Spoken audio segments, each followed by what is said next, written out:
তুমি কিন্তু অকারণে নিজেকে দোষী ভাবছো সুগত। আমরা দুজনে নিজেরাও জানি না কেন এরকম হচ্ছে। সত্যি কি হচ্ছে আমি বুঝতে পারছি না মন। মন দেখো, আমি সোজা কথা সোজাভাবে বলতেই ভালোবাসি। আমিও সোজা কথা শুনতেই ভালোবাসি। তোমাকে আমি ভালোবেসে ফেলেছি মন। যদিও তোমার আমার প্রতি একই অনুভূতি থাকে, তবে জানিও তারা নেই। সময় নিয়ে বলো। আসলে কি জানো তো, তোমার সাথে আমার সামাজিক বৈষম্য অনেক, তাই ভেবে বলো। তবে চিন্তা করো না, তোমার উত্তর যদি নাও থাকে তবে তোমার সাথে আমার বন্ধুত্ব সারা জীবন থাকবে।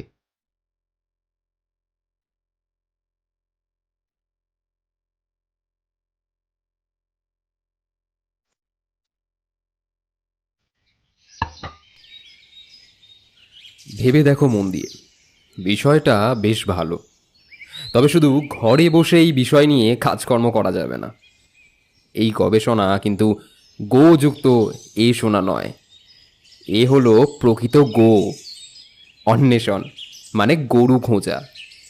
বিকেলের চায়ের আসরে সদ্য ভেজে আনা গরম গরম চিংড়ির কাটলেটে কামড় দিয়ে কথাগুলো বেশ হালকা স্বরেই বললেন ইউনিভার্সিটির জনপ্রিয় অধ্যাপক শ্রী শুভাশিস সিনহা। ওনার মুখে এই কথাগুলো শুনে একটু অবাক হয়ে ওনার স্ত্রী ভারতী সিনহা বললেন, কি ব্যাপার? আমি ঠিক বুঝলাম না, তুমি কি বলতে চাইছো? ভারতী দেবীও অধ্যাপিকা, তবে ইতিহাসের নয়, তিনি বাংলার অধ্যাপিকা। বিকেলের এই চায়ের আসরটা আসলে কিছুটা পারিবারিক কোয়ালিটি টাইম কাটানোর জন্য। দিনের শেষে কর্মক্ষেত্র থেকে ফিরে সিনহা দম্পতি তাদের দুই কন্যাকে সঙ্গে নিয়ে বেশ কিছুটা সময় কাটান। তারপর সন্ধে নামলে সবাই যে যার মতো নিজেদের পড়াশোনার জগতে ডুব দেয়। মাস 6 হলো তাদের বড় মেয়ের বিয়ে হয়েছে। বড় মেয়ে এবং জামাই একসময়ে সহপাঠী ছিল। বর্তমানে তারা দুজনেই একটি কলেজে শিক্ষকতা করে।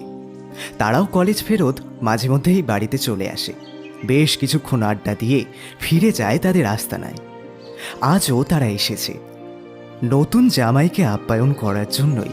এই চিংড়ির কাটলেট শেষ করে তার আইসটুকু নেওয়ার জন্যই বোধহয় শুভাশিসবাবু চোখ বন্ধ করে আরাম কেদারায় বসেছিলেন। সেই দেখে ওনার স্ত্রী ভারতী দেবী বললেন, একটু খোলসা করে বলবে তোমার মেয়ে ঠিক কি করতে চাইছে? এবার তিনি সচকিত হয়ে উঠে বসলেন। তারপর বললেন, মন কি বিষয় নিয়ে গবেষণা করতে চাইছে তা কি তুমি জানো? আমি কি করে জানবো? মাধু বাংলা সাহিত্য নিয়ে পড়েছে, ওকে আমি গাইড করেছি। কিন্তু ছোট মেয়ে তো তোমার, ও তোমার বিষয় নিয়ে পড়েছে, তাই ও কি করবে তা জানা আমার পক্ষে সম্ভব নয়। প্রৌঢ় দম্পতির দাম্পত্য কলহকে থামাতে ওনাদের বড় মেয়ে মাধু বলল, উফ, তোমাদের দেখে না নার্সারির বাচ্চাগুলো লজ্জা পাবে। কি হয়েছে একটু খুলে বলবে? আমাদের বাড়ি যাওয়ার সময় হয়ে এসেছে।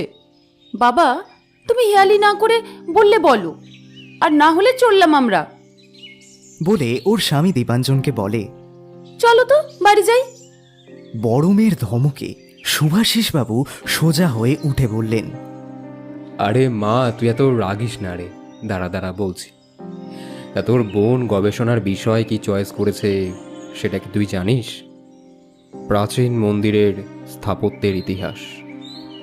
মানে ওই ধর পুরীর জগন্নাথ মন্দির, একাদশ শতক নাগাদ ওটা তৈরি হয়। পুরোপুরি হিন্দু মন্দির, অথচ মন্দিরের স্থাপত্য শৈলীতে কলিঙ্গ বৌদ্ধ দরবাড়ির সংস্কৃতির নিদর্শন রয়েছে। আবার ধর মহারাষ্ট্রের ইলোরার কৈলাস মন্দির, চন্দন নদীর পাহাড়ের গায়ে ওই গুহা ভাস্কর্যগুলো আনুমানিক 50 শতক থেকে তৈরি করা শুরু হয়েছে বলে মনে করা হয়। হিন্দু, বৌদ্ধ, জৈন এই 3 ধর্মের সহবস্থান ওই 34টি গুহা। তার মধ্যে সবথেকে বড় গুহা হলো কৈলাস। কিন্তু যেসব শিল্পীরা এই মন্দির বানালো তাদের সম্বন্ধে কতটুকুই আর আমরা জানি। এতক্ষণ কথাগুলো বলে একটু থামলেন প্রফেসর। জানালার জাবড়ি দিয়ে গোধূলির ম্লান আলো এসে ওনার মুখে পড়ছিল। খোলা জানালা দিয়ে যে এক টুকরো আকাশ দেখা যাচ্ছিল সেখান দিয়ে উনি দেখলেন এক ঝাঁক পাখি দিনের শেষে নিজের ঘরে ফেরার জন্য সঙ্গবদ্ধভাবে উড়ে যাচ্ছে। প্রফেসর সেই দিকে একটু সময়ের জন্য তাকিয়ে থেকে উদাস মুখে বললেন, বিষ্ণুপুরের টেরাকোটার মন্দিরই হোক বা রাজস্থানের দিলওয়ার মন্দির, যুগ যুগ ধরে রাজা বা সুলতান মানে যাদের আর্থিক পৃষ্ঠপোষকতায় স্থাপত্যগুলো নির্মাণ হয়েছিল তাদের নামই ইতিহাস মনে রাখে। কিন্তু যেসব শিল্পী, ভাস্কর বা স্থপতিরা তাদের মাথার ঘাম পায়ে ফেলে মন্দির সৃষ্টি করেছিল, তাদের কথা কালের অন্তরালেই চাপা পড়ে গেছে। তা তোমার ছোট মেয়ে মন ওই বিষয়টাই ওর গবেষণার বিষয় করবে বলে ঠিক করেছে। মানে বিভিন্ন পুরনো মন্দির বা স্থাপত্য কীর্তির সৃষ্টির পিছনে যে সব কর্মীরা রয়েছে, কিন্তু যুগের পর যুগ ধরে যারা ইতিহাসের অন্তরালেই চলে গেছে, তাদেরকে নিয়েই গবেষণা করতে চায় মন। বুঝলে কিছু? শুভাশিসবাবুর কথায় ওনার স্ত্রী বললেন, এটা তো ভালো খবর। তা তুমি তখন থেকে এই সামান্য বিষয় নিয়ে এত কথা বলছো কেন? নিঃসন্দেহে বিষয়টা ভালো, তবে কি জানো, ঘরে বসে বই পড়ে এই গবেষণা একদমই করা যাবে না। তথ্য সংগ্রহের জন্য বিভিন্ন জায়গায় যেতে হবে, গরু খোঁজার মতো সঠিক তথ্যের সন্ধান করতে হবে, তবেই জানা যাবে এদের কথা। কথাগুলো বলে স্ত্রীর দিকে তাকিয়ে মিটিমিটি হাসতে লাগলেন। স্বামীর এত বড় ভাষণ শুনে রীতিমতো তেলে বেগুনে জ্বলে উঠলেন ভারতী দেবী। হাত দিয়ে ওনার স্বামীকে থামিয়ে বললেন, থাক, তোমাকে আর সন্ধি বিচ্ছেদ করে গরু আসবে কি আসবে না তা বোঝাতে হবে না। তা কোন গবেষণাটা ঘরে বসে হয় শুনি? মাধু যে লোকসাহিত্য নিয়ে থিসিস করল, তাতে ওকে কোথায় না যেতে হয়েছে। জয়দেবের কেঁদুলির মেলা থেকে সাঁওতালদের টুসু পড়ো, সব জায়গাতে গেছে ও। যত বয়স বাড়ছে ততই তোমার সব কিছুতে নাটকীয়তা বাড়ছে। সিনহা দম্পতির দুই মেয়ে।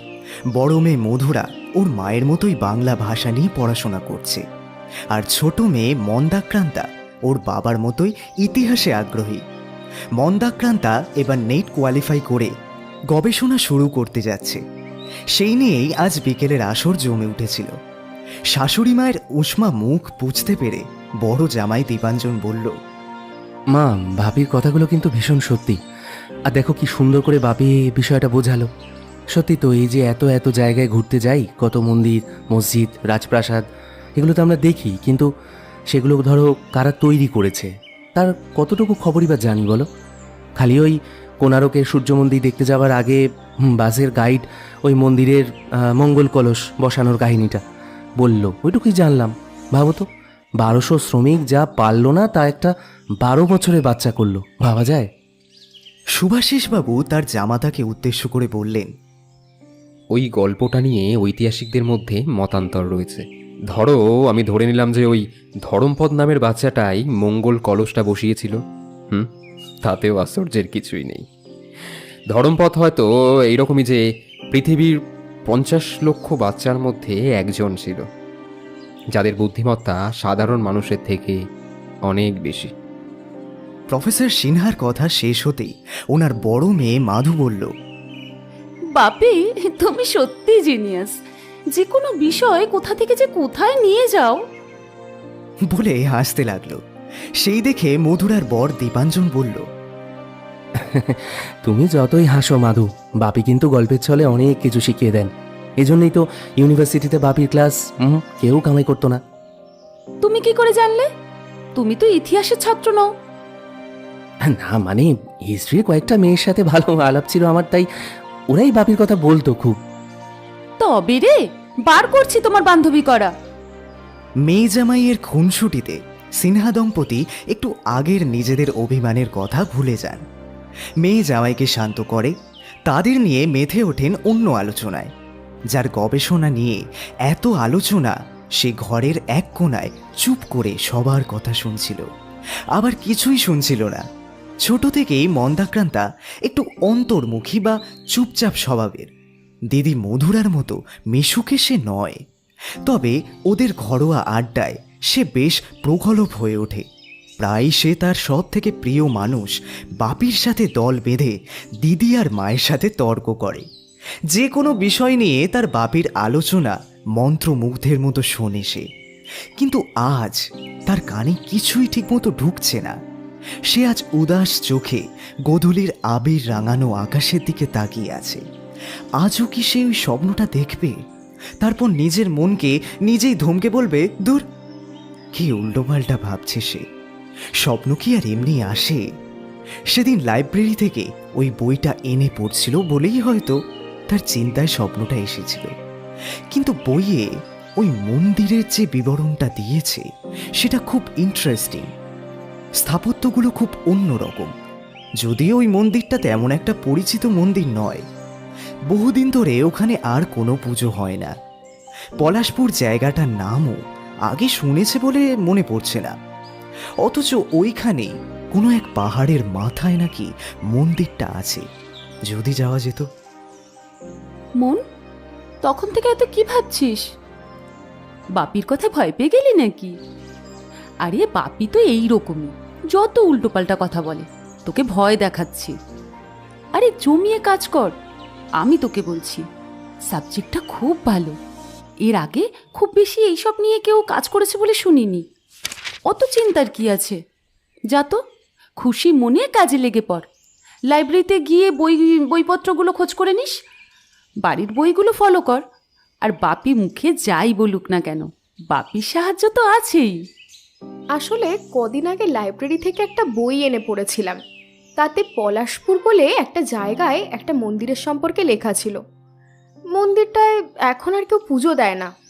আসলে ওই মন্দিরটায় কোনোদিন পুজো হতো কি না তাই নিয়েও একটা সন্দেহ আছে। সব থেকে বড় কথা, কোনো কারণে মন্দিরটা কিন্তু অসম্পূর্ণ। অথচ বইতে ওই মন্দিরের যে ভাস্কর্যগুলোর ছবি দেখেছি সেগুলো কিন্তু এক কথায় অসাধারণ। অত সুন্দর একটা মন্দির কেন অসম্পূর্ণ রয়ে গেল সেটাই একটা রহস্য। আর সব থেকে আশ্চর্য কি জানিস দিদি, ওই বইটা পড়ার পর থেকেই আমি না স্বপ্নে বারবার ওই মন্দির, তার গায়ে খোদাই করা এই মূর্তিগুলো বারবার দেখেছি। ব্যাপারটা নিয়ে বেশ অস্বস্তিতেই আছি রে। আমার দেখা কোনো জায়গার সাথেই ওই মন্দিরের কিন্তু কোনো মিল নেই। সেটাই আমি বেশি অবাক হচ্ছি। খুব ইচ্ছে হচ্ছে ওইখানে গিয়ে একবার মন্দিরটা দেখার। প্রফেসর সিনহা সেই শুনে বললেন, যতদূর জানি পলাশপুর বাংলা বিহার সীমান্তের একটা ছোট্ট জনপদ। এখন অবশিষ্টটা ওই ঝাড়খণ্ডের সাথেই আছে। জায়গাটা ছোট ছোট টিলা আর জঙ্গলে ঢাকা। আমিও ওখানে এইরকমই একটা মন্দিরের কথা শুনেছিলাম, কিন্তু খুব বেশি প্রমাণ তথ্য ওই মন্দিরটার সম্বন্ধে নেই। শুধু জানি যে এটি একটি অসম্পূর্ণ মন্দির, তাই ওখানে পুজো হয় না। এতক্ষণে মন্দাক্রান্তা তার মনের কথা বলার সুযোগ পায়। সে বলে, বাপি, গবেষণার জন্য না হোক এমনিতেও যদি যেতে পারতাম। একটা বিষণ্ণতা ঝরে পড়ে ওর গলায়। দীপাঞ্জন অনেকক্ষণ ধরে চুপ করে বসেছিল। সে এবার বলল, আচ্ছা, বলছিলাম আমি একটু চেষ্টা করে দেখব। মানে আমার খুব প্রিয় একটা ছাত্র আছে যার বাড়ি ওই পলাশপুরের দিকে। ওকে জিজ্ঞেস করে দেখি যদি কোনো হদিশ পাই তো। চিন্তা করো না ছোট গিন্নি, আমি তোমার সহায় হব। দীপাঞ্জনের কথায় সবাই হো হো করে হেসে ওঠে। মন্দাক্রান্তার ঠোঁটের কোণের হাসির ঝিলিক দেখা যায়। আস্তে আস্তে সন্ধ্যা ঘনিয়ে রাত নেমে আসে সিনহাদের উত্তর কলকাতার প্রাসাদপ্রম পুরনো বাড়িটায়। মধুরা আর দীপাঞ্জন শ্বশুর, শাশুড়ি, শালি সবার কাছ থেকে বিদায় নিয়ে নিজেদের দক্ষিণ কলকাতার ফ্ল্যাটের দিকে রওনা দেয়। সান্ধ্য আড্ডাও ভেঙে যায়। মন্দাক্রান্তাও নিজের ঘরে এসে বইপত্র নিয়ে বসে। গতরাতে প্রায় সারা রাতই পড়াশোনা করেছে মন্দাক্রান্তা। আজও দুপুরের দিকে বের হয়েছিল সে। লাইব্রেরি থেকে কয়েকটা বই আনার ছিল তার। ভেবেছিল বিকেলে এসে ঘুমাবে, কিন্তু দিদিরা আশায় আর ঘুম হলো না ওর। বিকেল থেকেই হাই উঠছিল, তবুও সন্ধেবেলায় ঘুমোতে মন চাইল না। লাইব্রেরি থেকে আনা বইগুলো দেখতে লাগলো। হঠাৎ মনে হলো, আচ্ছা গুগলে একটু সার্চ করে দেখি না, পলাশপুরের যদি কোনো হদিশ পাওয়া যায়। ফোনে পলাশপুর সার্চ করতে পুরুলিয়া জেলার একটা ছোট গ্রাম দেখালো। পুরুলিয়া শহর থেকে বেশ খানিকটা দূরে পাহাড়ের ওপর একটু জঙ্গলে জায়গায় গ্রামটা। কিন্তু জায়গাটার ইতিহাস বা ওই মন্দিরের সেই সম্পর্কে কোনো তথ্য পেল না। তবে জায়গাটা যে পুরুলিয়া শহর থেকে বেশ দূরে সেটা বুঝতে পারল। কিছুটা হতাশ হয়ে নেট অফ করে আবার ওই বইটা নিয়ে বসল মন্দাক্রান্তা। বইটা পড়তে পড়তে কখন যেন ঘুমিয়ে পড়েছিল। আবার স্বপ্নে ওই মন্দিরটা আসলো। আজ আরো পরিষ্কারভাবে মন্দিরের কারুকার্যগুলো দেখতে পেল। মন্দিরের সামনে বিরাট এক প্রাঙ্গণ, সেখানে অনেক মানুষ মূর্তি করছে। একটা মেয়ে মাঠের মধ্যে দাঁড়িয়ে আছে, আর একটি ছেলে পিছন ফিরে দাঁড়ানো। মেয়েটির মুখ ভালো করে আজ দেখতে পেল মন্দাক্রান্তা। এ কি, এ তো ওর মুখই। তবে মেয়েটি খুব কালো, অনেকটা সাঁওতালদের মতো। কিন্তু এই মুখটাকে তো আজ জন্মকাল ধরে আয়নাতেই দেখছে ও। এরপরেই হঠাৎ করে ঘুম ভেঙে যায় ওর। টেবিল থেকে মাথা তুলে দেখে ওর বাপি মাথায় স্নেহের স্পর্শ বুলিয়ে বললেন, বিকেলে তো কিছুই খেলি না দেখলাম রে, তা শরীরটা ভালো আছে তো মা? মন্দাক্রান্তা মুখ চোখ ডুলে দুবার হাই তুলে বলল, শরীর তো ঠিকই আছে বাপি, আসলে দুরাত ধরে ভালো ঘুম হচ্ছে না তাই। যা মা যা, রাতের খাবার খেয়ে শুয়ে পড় গিয়ে। ভালো করে না ঘুমালে শরীরটা যে খারাপ করবে। অগত্যা মন্দাক্রান্তা পড়ার ঘর থেকে খাবার ঘরে গিয়ে খাবার নিয়ে বসে, কিন্তু কিছু খেতে পারে না। মন্দাক্রান্তার খাবার নিয়ে নাড়াচাড়া দেখে শুভাশিসবাবু বললেন, মন, তুই ওই পলাশপুর নিয়েই ভেবে যাচ্ছিস না তো? ভাবিস না, দীপাঞ্জন যখন বলেছে তখন ও একটা না একটা ঠিক ব্যবস্থা করবেই। আমি বুঝতে পারছি যে ওই বইটা নিয়ে তুই খুব ভাবছিস। আজও দেখলাম যে টেবিলে ওই বইটা খোলা ছিল, হ্যাঁ তুই তার উপরেই মাথা দিয়েই ঘুমিয়ে পড়েছিলি। তবে কি জানিস মা, সব বইয়ের সব তথ্য কিন্তু সঠিক হয় না। হয়তো দেখলি যে ওই রকম কোনো মন্দিরই নেই, আর ওগুলো সবই লেখকের কল্পনা। না বাপি, সবটা কি করে কল্পনা হয় গো? বইতে যে ভাস্কর্য আর স্থাপত্যের কথা লেখা আছে সবটা কি করে মিথ্যে হয়? এত নির্ভুল বর্ণনা রয়েছে যে তুমি ভাবতেও পারবে না বাপি। বেশ, তোর ওই বইটা আমাকে একটু পড়তে দিস, আমি দেখব। মন্দাক্রান্তা কোনো কথা না বলে ঘাড় নাড়ায়। খাওয়া শেষ হলে পর রাতে শুতে যাওয়ার আগে ড্রেসিং টেবিলের সামনে বসে একটু ক্রিম ঘষছিল মন্দাক্রান্তা। হঠাৎ করে আয়নায় একটা মেয়ের প্রতিবিম্ব ফুটে ওঠে। সেই দেখে চমকে ওঠেও। আয়নার দিকে তাকিয়ে দেখে, আরে এ তো তারই প্রতিবিম্ব। খালি মেয়েটির বয়স খুব বেশি হলে 16 কি 17, আর গায়ের রং সাঁওতালদের মতো ঘন কৃষ্ণবর্ণ। মেয়েটিকে দেখার জন্য সে পিছন ফেরে, কিন্তু আর কাউকে দেখতে পায় না। ঘরের এদিক ওদিক তাকিয়েও দেখে কেউ নেই। এবার আয়নায় নিজের মুখ দেখে। এই তো তার নিজের প্রতিবিম্ব। ধপধপে ফর্সা, পান পাতার মতো মুখের গড়ন, গোলাপি পাতলা দুটো ঠোঁট, আয়ত চোখ, তীক্ষ্ণ নাক, দীর্ঘাঙ্গী। বছর 23-এর মন্দাক্রান্তা, সে নিজে। ওই মেয়েটির কোনো চিহ্ন আর নেই। নিশ্চয়ই পরপর 2 রাত না ঘুমানোর জন্য হ্যালুসিনেশন হচ্ছে। মুখে ক্রিম ঘষতে ঘষতে বিছানায় এসে শুয়ে পড়ল মন্দাক্রান্তা। তারপরে 2 চোখ বেয়ে ঘুম নেমে এলো। এর মাঝের দিনগুলোয় তেমনভাবে আর কোনো অসুবিধে হয়নি মন্দাক্রান্তার। বইটাও এখন আর ওর কাছে নেই। ওর বাবা শুভাশিসবাবুই বইটা নিজের কাছে রেখেছেন। তবে পরশু রাতে মনে হয় পূর্ণিমা ছিল। জানলা দিয়ে জ্যোৎস্নার আলো এসে লুটোপুটি খাচ্ছিল মন্দাক্রান্তার দুধ সাদা বিছানায়। ওর সেদিন সন্ধেবেলা থেকেই মাইগ্রেনের ব্যথা শুরু হয়েছিল, তাই দক্ষিণের জানলা খুলে আলো নিভিয়ে চোখ বন্ধ করে শুয়েছিল সে। বেশ কিছুক্ষণ পরে ব্যথাটা একটু কমলে চোখ খুলেও শুয়ে শুয়ে জানলা দিয়ে আসা চাঁদের আলো দেখতে বেশ ভালো লাগছিল মন্দাক্রান্তার। বসন্তকালের দক্ষিণা বাতাস এসে শরীর জুড়িয়ে দিচ্ছিল।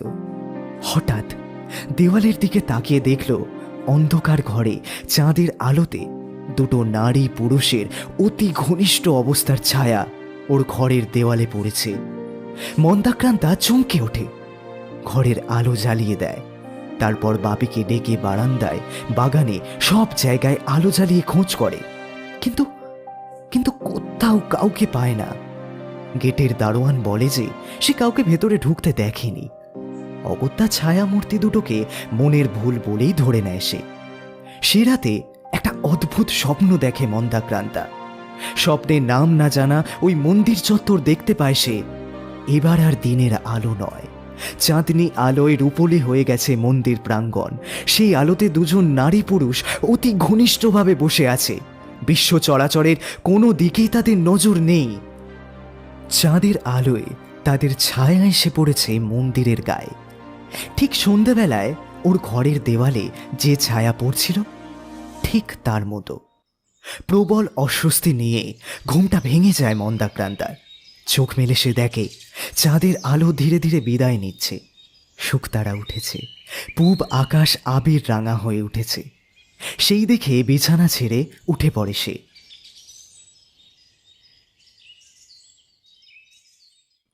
পরের রবিবার বিকেলবেলা মধুরার বর দীপাঞ্জন ওর ছাত্র শিবমকে ওর শ্বশুরবাড়ি নিয়ে আসে। দীপাঞ্জনের আশায় সেদিনও ওদের সন্ধ্যার পারিবারিক আড্ডা বেশ জমে উঠল।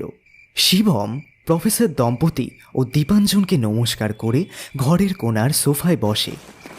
তারপর বলে, স্যার, আমাদের বাড়ি বাঁকুড়া আর পুরুলিয়ার বর্ডারে হলেও পলাশপুর জায়গাটা পুরুলিয়াতেই। পুরুলিয়ার অধিকাংশ জায়গার মতো এটাও পাহাড়ি, জঙ্গলের মধ্যে একটা ছোট্ট জনপদ।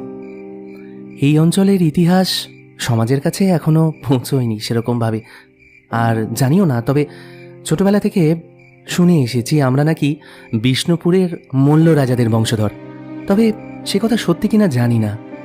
আমরা এখন পলাশপুরের গ্রামের মাঝে একটা ছোট্ট বাড়িতে থাকি।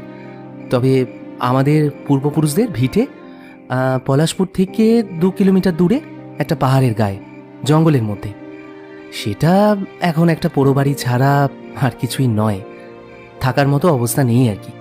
তবে যতদূর শুনেছি আমাদের ঊর্ধ্বতন 4 কি 5 পুরুষ হবে বা তারও বেশি।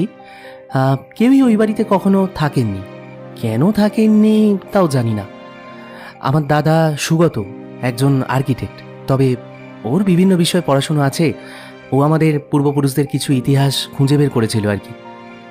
আমাদের গ্রামে জানেন একটা ছোট লাইব্রেরি আছে, সেখানে কিছু পুরনো বইপত্রের মধ্যে থেকেই দাদা আমাদের পারিবারিক ইতিহাসের কিছুটা জানতে পারে আর কি। তা তুমি জানো?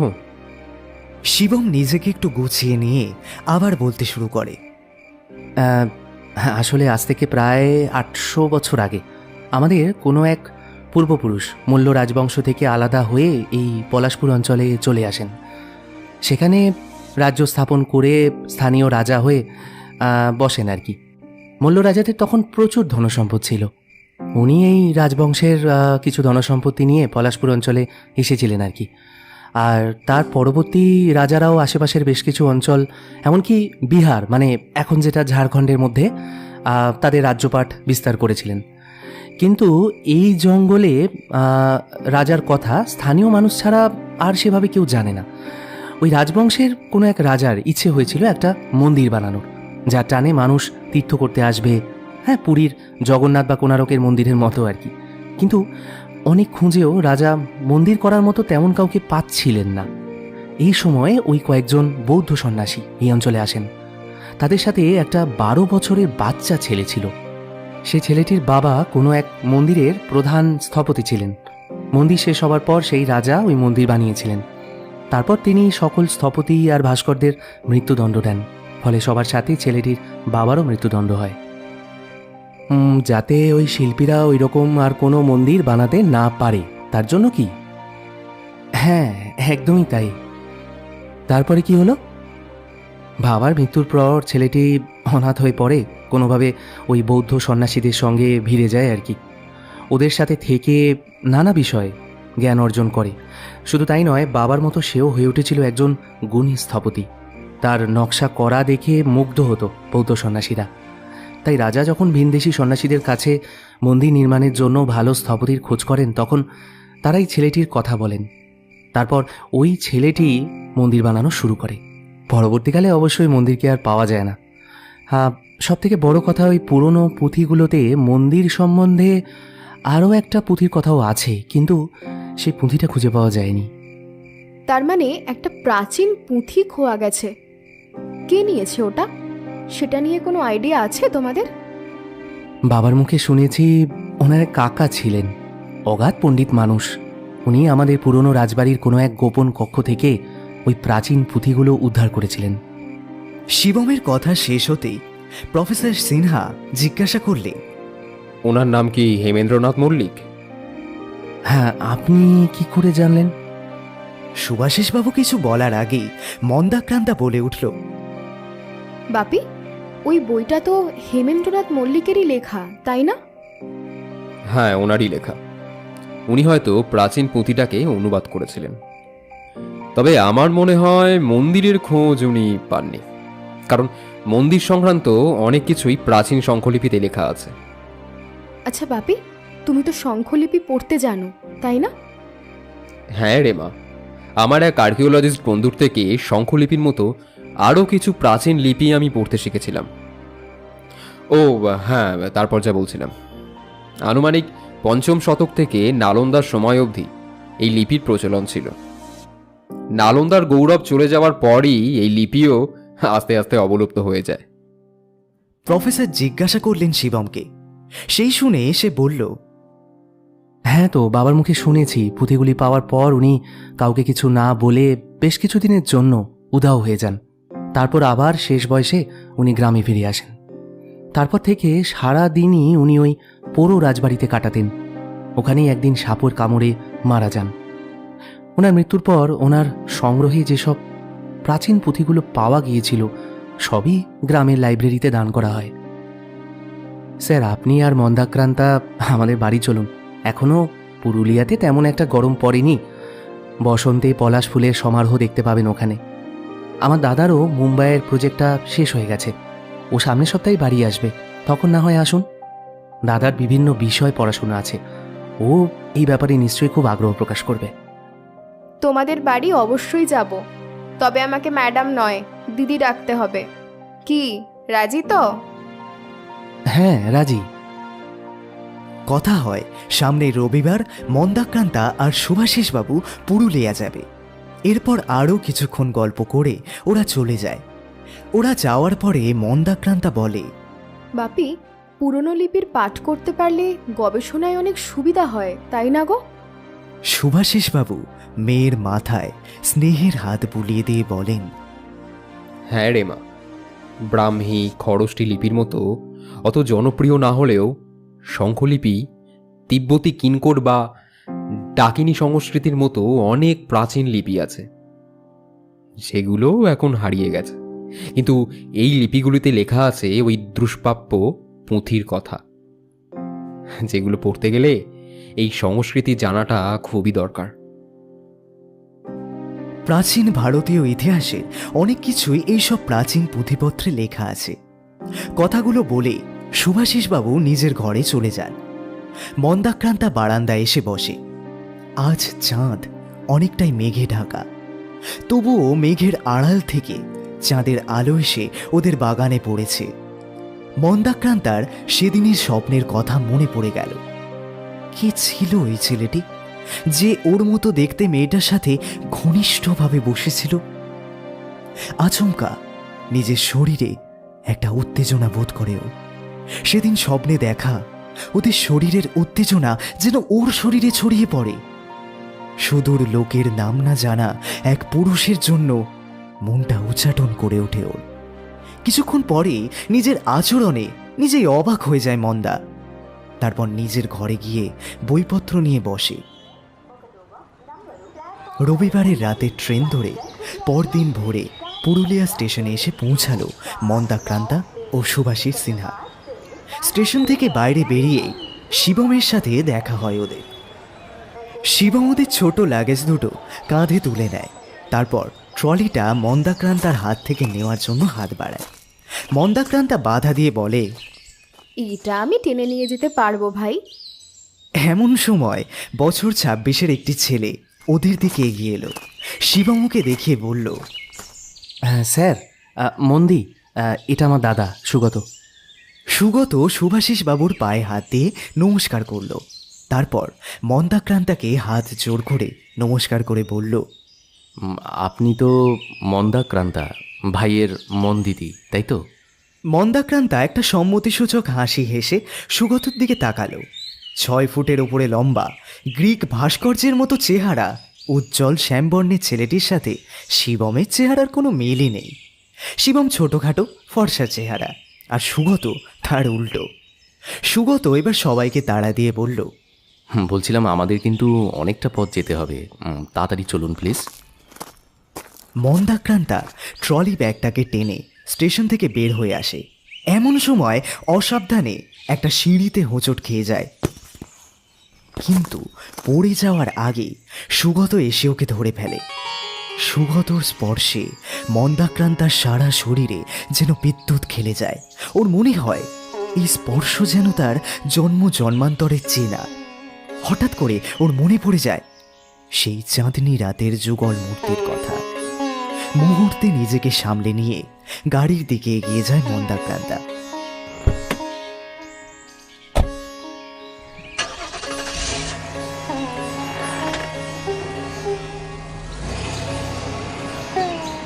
শিবমদের বাড়িতে ওরা যখন পৌঁছালো তখন সূর্য প্রায় মধ্য গগনে। সারা রাস্তায় মন্দাক্রান্তা পলাশ ফুলের সমারোহ দেখতে দেখতে এসেছে। বসন্তের আগমনে পলাশপুরের রাস্তা আগুন রাঙা হয়ে উঠেছে। এত পলাশ ফুল সে আগে কোনো দিন দেখেনি। শিবমদের বাড়িটা পলাশপুরের একটা কোনায়, একটা ছোট্ট টিলা মতো জায়গায়। বাড়ির আশেপাশে বেশ খানিকটা ফাঁকা জায়গা। সেখানেই একটা বাড়ির ধ্বংসাবশেষ।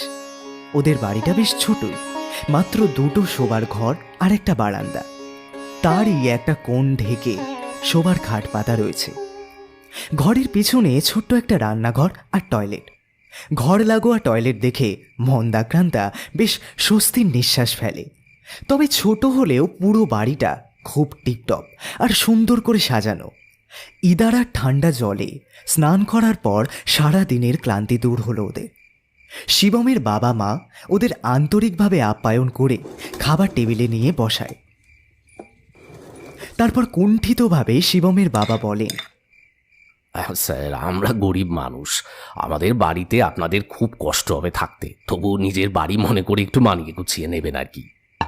নিজের বাড়ি ভেবেছি বলেই তো থাকতে চলে এলাম দাদা। দেখুন না কত বড় লাগেজ নিয়ে বাপ বেটিতে চলে এসেছি, তাই না? খুব ভালো করেছেন দাদা, যতদিন ইচ্ছে থাকুন। হাসি গপ্পে আড্ডা জমে উঠল। শিবমের বাবা বললেন, স্যার, আমরা অনেক দিন ধরে চাষবাস করে জীবনযাপন করি।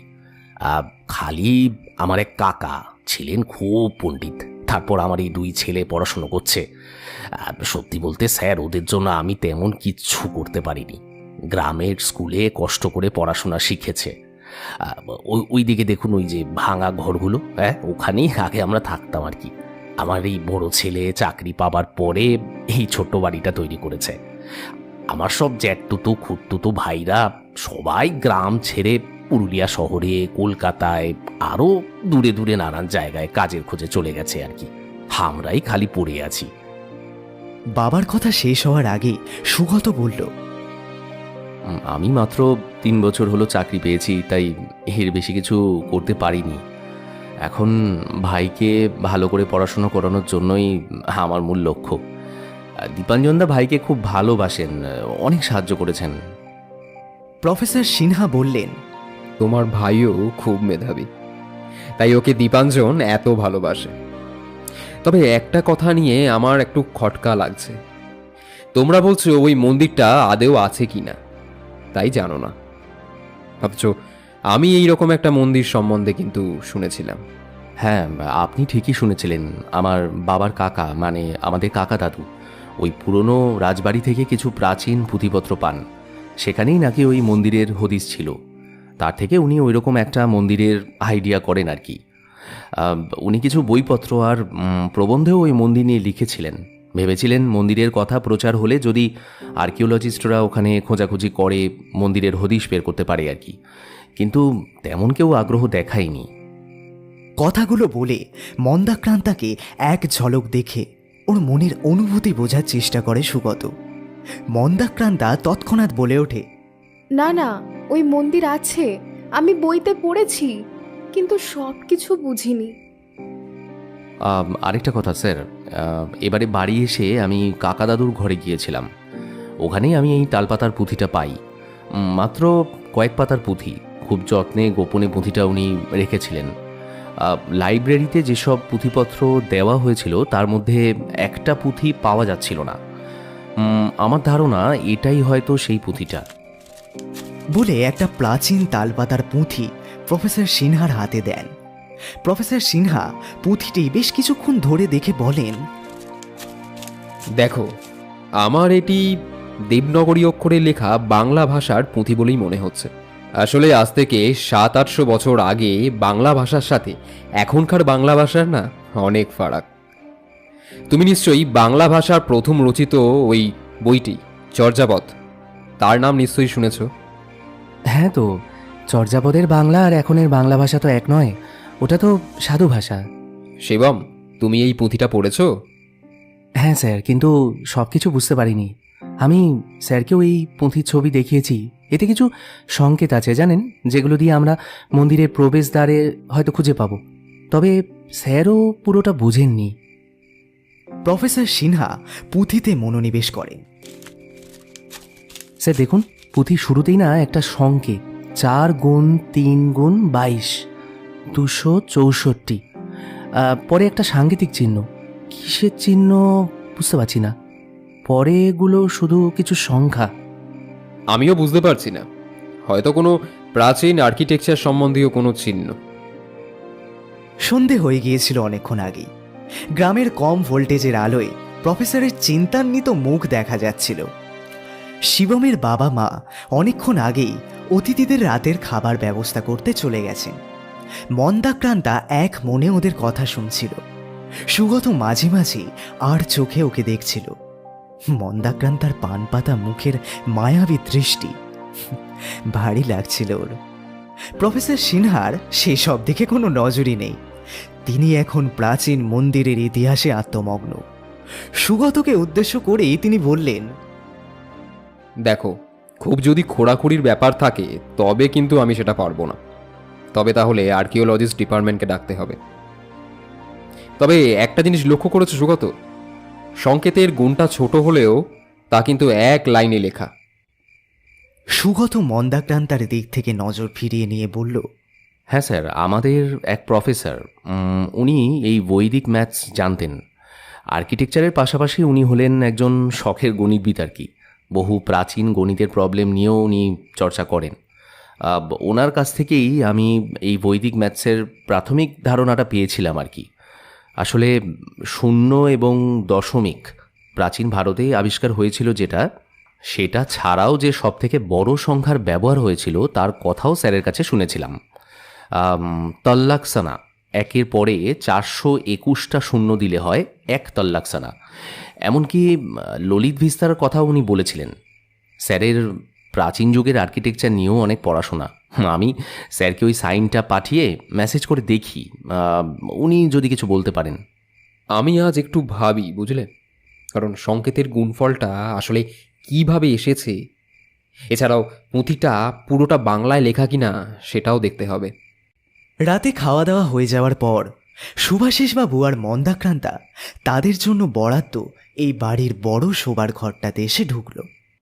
পাড়া গাঁয়ের মতো এদের বাড়িতেও রাত 9টার মধ্যে খাওয়া দাওয়া শেষ হয়ে যায়।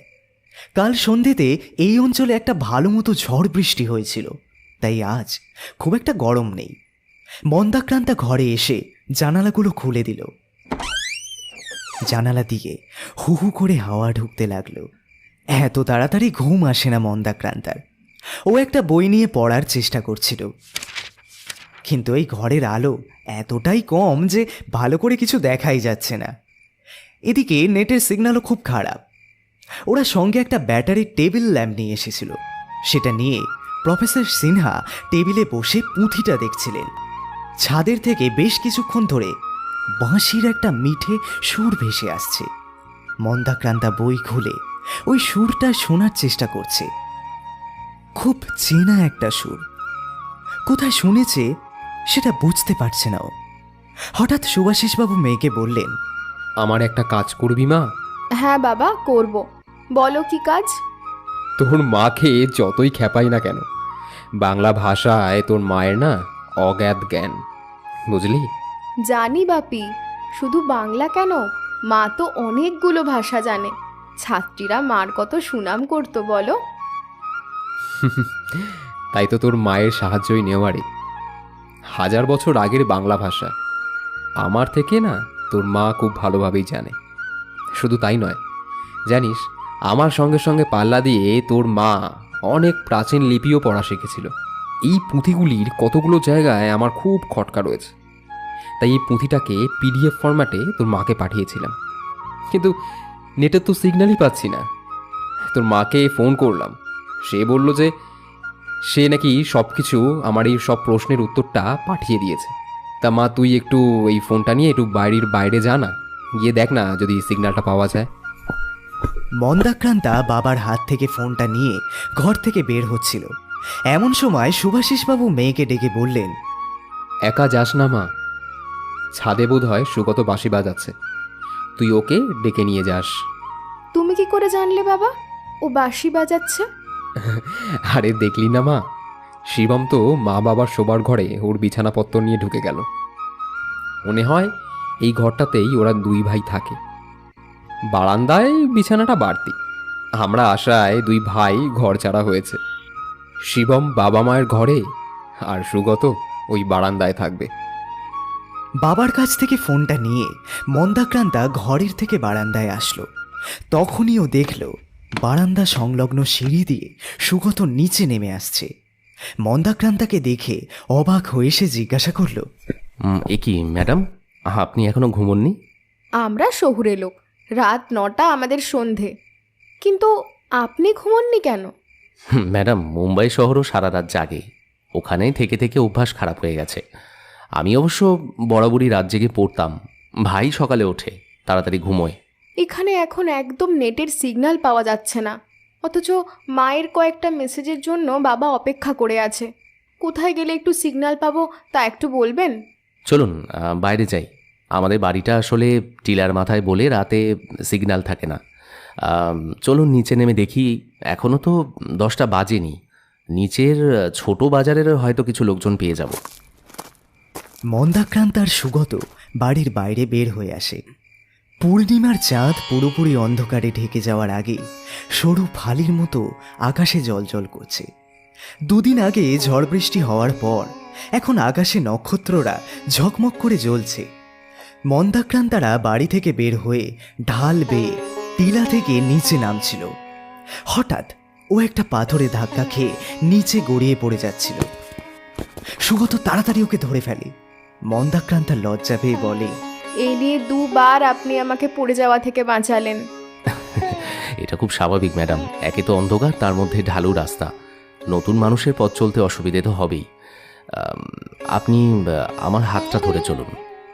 সীমিত জ্যোৎস্নার লোকে মন্দাক্রান্তার লজ্জা রাঙা মুখ দেখতে না পেলেও সে যে লজ্জা পাচ্ছে বুঝেই সুগত বলল, আরে ম্যাডাম, মনে করুন না আপনি পাহাড়ে অভিযানে বের হয়েছেন, আর আমি বেচারা শেরপা আপনাকে হাত ধরে পথ দেখাচ্ছি। সুগতর রসিকতায় ওরা দুজনেই হেসে ওঠে। তারপর মন্দাক্রান্তা সুগতর হাত ধরে বলে, আমার কিন্তু একটা নাম আছে, আপনার ম্যাডাম ডাকটা বেশ ভারী লাগছে আমার কাছে। মন্দাক্রান্তা থেকেও ভারী বুঝি? অত বড় নামে ডাকবেন কেন, সংক্ষেপে মন ডাকুন না। এরপর দুজনেই হাসতে হাসতে এগিয়ে চলে টিলার ঢালবে। মৃদুমন্দ দক্ষিণা বাতাস বইছিল। সুগত যতই বলুক একটা অপরিচিত ছেলের হাত ধরতে মন্দাক্রান্তার বেশ অস্বস্তি হচ্ছিল, কিন্তু অন্ধকার ঢালু রাস্তায় পড়ে যাওয়ার ভয়ে হালকা করে সুগতর কবজির কাছে হাত রেখে এগোতে লাগলো। সকালের মতো এখনও সুগতর স্পর্শটা বড় পরিচিত মনে হচ্ছিল। ওর একটা অন্যরকম উত্তেজনাও টের পাচ্ছিল। অথচ আজই তো সকালে ওদের প্রথম দেখা হলো। আরও অবাক হচ্ছে নিজের ব্যবহার দেখে। সারা জীবন শুনে আসছে ও মুখচোরা মিশুকে নয়, ও নিজের পরিচিতির গণ্ডির বাইরে কথা বলতে খুব অস্বচ্ছন্দ বোধ করে। কিন্তু এদের সবার সাথে ও এত সাবলীল হচ্ছে কি করে? কিছুক্ষণ পরেই সুগত বলল, আপনার মন্দাক্রান্তা নামটা যতটাই ভারী, মন কিন্তু ততটাই হালকা। অনেকটা ওই বেনারসি শাড়ি আর শিফন শাড়ির মতো আর কি। বাবারে, আপনি তো অনেক কিছু জানেন। একেবারেই নয়, আসলে কদিন আগেই আমার কলেজের এক সিনিয়র দাদার বিয়ে গেল। ওই দাদাও মুম্বাইতে থাকে। ও আর কাউকে না পেয়ে আমার মতো আনারিকে দিয়ে বিয়ের মার্কেটিং করিয়েছিল, তাই একটু আধটু জানতে পারা আর কি। সুগতর সপ্রতিভ ব্যবহারে মন্দাক্রান্তার আড়ষ্ঠতা কেটে যায়। ভালোই হলো, এরপর আপনার বিয়ের বাজার সহজেই করতে পারবেন। এবার সুগত হো হো করে হেসে ওঠে, তারপর বলে, দেরি আছে ম্যাডাম, আগে বাড়িটা কমপ্লিট করি, ভাইয়ের পড়াশোনা শেষ হোক, তারপর সব ভাবা যাবে। ওরা হাঁটতে হাঁটতে বাজারের কাছে চলে এলো। বাজারের সব দোকানই প্রায় বন্ধ, শুধুমাত্র একটা কোল্ড ড্রিঙ্কস চিপসের দোকান তখনও খোলা আছে। সুগত বলল, চলুন না, ওই দোকানটার সামনে দাঁড়িয়ে দেখি সিগন্যাল আসে কিনা। হ্যাঁ চলুন। ওরা দোকানের সামনে এসে দাঁড়ায়। সুগত দোকানিকে দুটো কোল্ড ড্রিঙ্কস দিতে বলে একটা কোল্ড ড্রিঙ্কসের বোতল মন্দাক্রান্তার দিকে এগিয়ে দিয়ে বলে, এ নিন ম্যাডাম। আবার ম্যাডাম? সরি, মন। কথার মাঝেই মন্দাক্রান্তা শুভাশিসবাবুর ফোনটা খুলে একটু বিরক্ত হয়ে সুগতকে বলে, দেখুন বাবার কাণ্ড, মোবাইল ডেটাই অফ করে রেখেছে। মন্দাক্রান্তা ডেটা অন করতেই পর পর মেসেজ ঢুকলো। সেই দেখেও বিরক্ত হয়ে বলল, থুর, বাবা কি যে না দেখেইনি যে ডেটা অফ আছে, শুধু শুধু এতটা পথ আসলাম। এর মধ্যেই টুং করে একটা মেসেজ ঢুকলো। সুগত পকেট থেকে ফোনটা বের করে স্বগতোক্তির মতো বলল, এতক্ষণে তাহলে স্যারের মেসেজ পাওয়া গেল। মন্দাক্রান্তার কোল্ড ড্রিঙ্কস খাওয়া হয়ে গিয়েছিল। ওর হাত থেকে বোতলটা নিয়ে সুগত বলে, এখানে না আসলে কিন্তু নেট পেতেন না মন। চলুন এবার বাড়ির দিকে এগোই। এরপর ওরা আবার চড়াই ভেঙে নিজেদের বাড়ির দিকে এগিয়ে যায়। গাঢ় আধার মাখানো নিস্তব্ধ প্রকৃতির মধ্যে দিয়ে যেতে যেতে সুগত বলল, জানেন মন, একটা কথা অনেকক্ষণ ধরে আপনাকে বলবো ভাবছিলাম, কিন্তু আপনি যদি কিছু মনে করেন তাই একটু বলতে সংকোচ হচ্ছে। সংকোচ না করে বলুন না।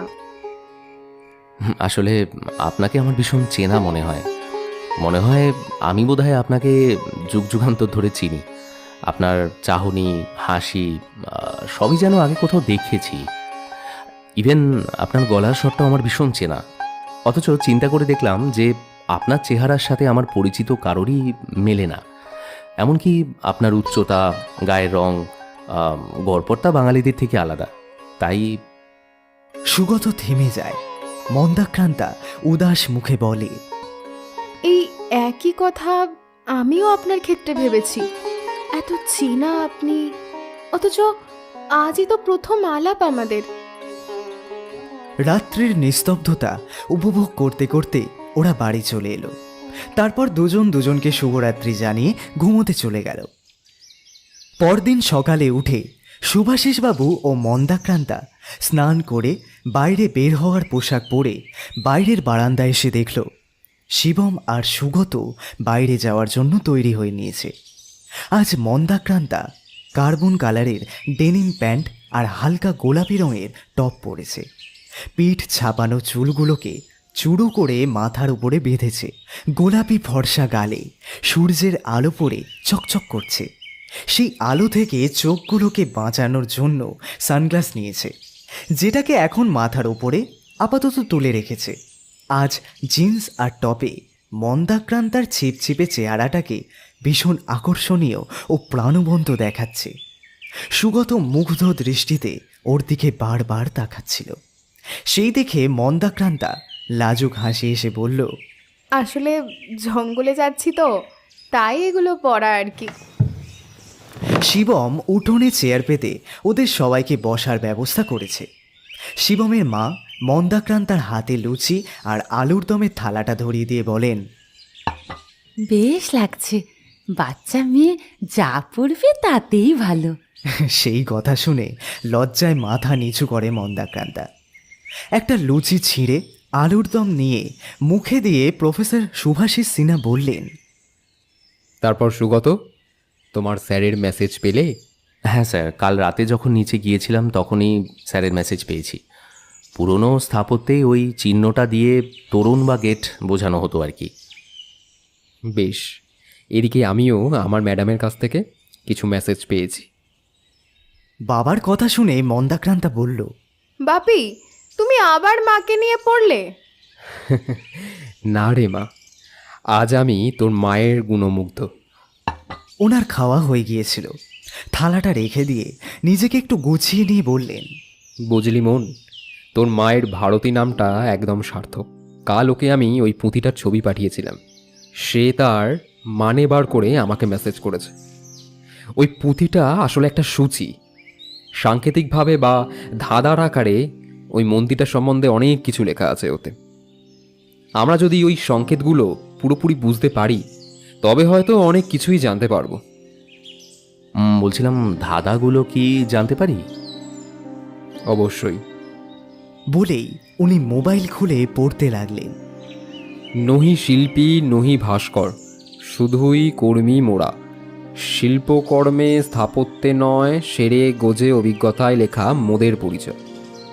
সেকেন্ড হলো নম্বর হলো থার্ড, প্রখর চণ্ডিকায় ভাস্কর অঙ্গজ ঘোর কৃষ্ণবর্ণ রঙ্গিন দিবস, উলম্ব চন্দ্রিলের শেষে অনুভূমিক সাদা কালোয় জোর বিজোড়ের খেলা।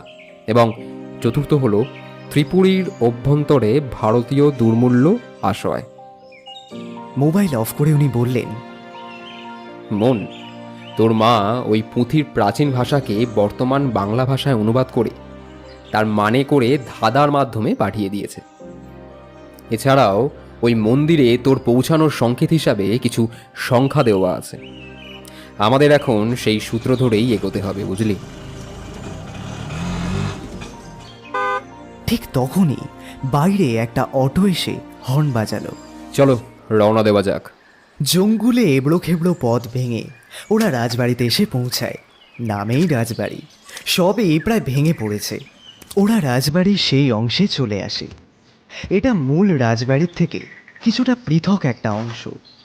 এখানে একটা বড় চত্বরকে ঘিরে অনেকগুলো দরজা। বাইরে থেকে দেখে মনে হয় দরজার পিছনেও ঘর রয়েছে, কিন্তু দরজা খুলে দেখা গেল তার পিছনে একটা করে চওড়া প্যাসেজ। তারপর গিয়ে বাইরের দরজায় অনুরূপ আর একটা দরজা, তার গায়ে 1 থেকে 10 অবধি একটা সংখ্যা লেখা। কিন্তু হাজার চেষ্টা করেও ওই দরজা খোলা গেল না। প্রফেসর বললেন, সবগুলো দরজা নাও হতে পারে, কিছু কিছু ফলস দরজাও থাকতে পারে। মানে ওই মুর্শিদাবাদের হাজারদুয়ারির মতো কিছু কিছু দরজা সকলকে ধোঁকা দেওয়ার জন্যই ফলস বানানো হতে পারে। আচ্ছা, একটা জিনিস লক্ষ্য করেছেন স্যার, সবকটা দরজার দৈর্ঘ্য প্রস্থ কিন্তু সমান নয়, যদিও সামান্যই ফারাক। সাধারণ মানুষের চোখে পড়ার কথা নয়, কিন্তু আমাদের চোখে লাগছে। স্যার, পুঁথিতে আছে মানে 4 গুণ 3 গুণ 22, অর্থাৎ 264টা তোরণ, মানে প্রবেশদ্বার। সেটা ওই দরজার দৈর্ঘ্য প্রস্থ আর এখানে যে কটা দরজা আছে তার গুণফল নয় তো? মানে দরজার দৈর্ঘ্য প্রস্থের সাথে 22কে গুণ করতে হবে। ওই যে গুণটা দেওয়া আছে সেটা মিলিয়ে যে দরজাটা পাবো সেটা দিয়েই হয়তো ভেতরে ঢুকতে পারবো। হ্যাঁ, কিন্তু তারপর ভেতরের দরজার নম্বর লকটা খুলবে কি করে? এখানে কিছুটা গেস ওয়ার্কে কাজটা চালাতে হবে। আমরা যদি ওই গুণফলটাকে লক খোলার নম্বর হিসাবে ব্যবহার করি তাহলে মনে হয় দরজাটা খুলবে। এইরকম মোট 4টে সেট গুণ দেওয়া আছে। আজ আর হয়তো কিছুই করা যাবে না, কাল বরং মাপার ফিতে কিনে এনে কাজটা শুরু করতে হবে। ইস, দিদি আর দীপাঞ্জনদা যদি থাকতো। হ্যাঁ, ওনারা এলে খুব ভালো হতো। আমাদের গাড়িটা আসলে এত ছোট, ওনারা এলে কষ্ট হবে। আরে ওই প্রবচনটা শোনোনি, যদি হয় সুজন তেঁতুল পাতায় নজন? আর এখানে তো তোমাদের আস্ত একটা বাড়িই আছে। আমি দীপাঞ্জনকে বলেছি, ওরা সুযোগ মতো চলে আসবে, ভেবো না।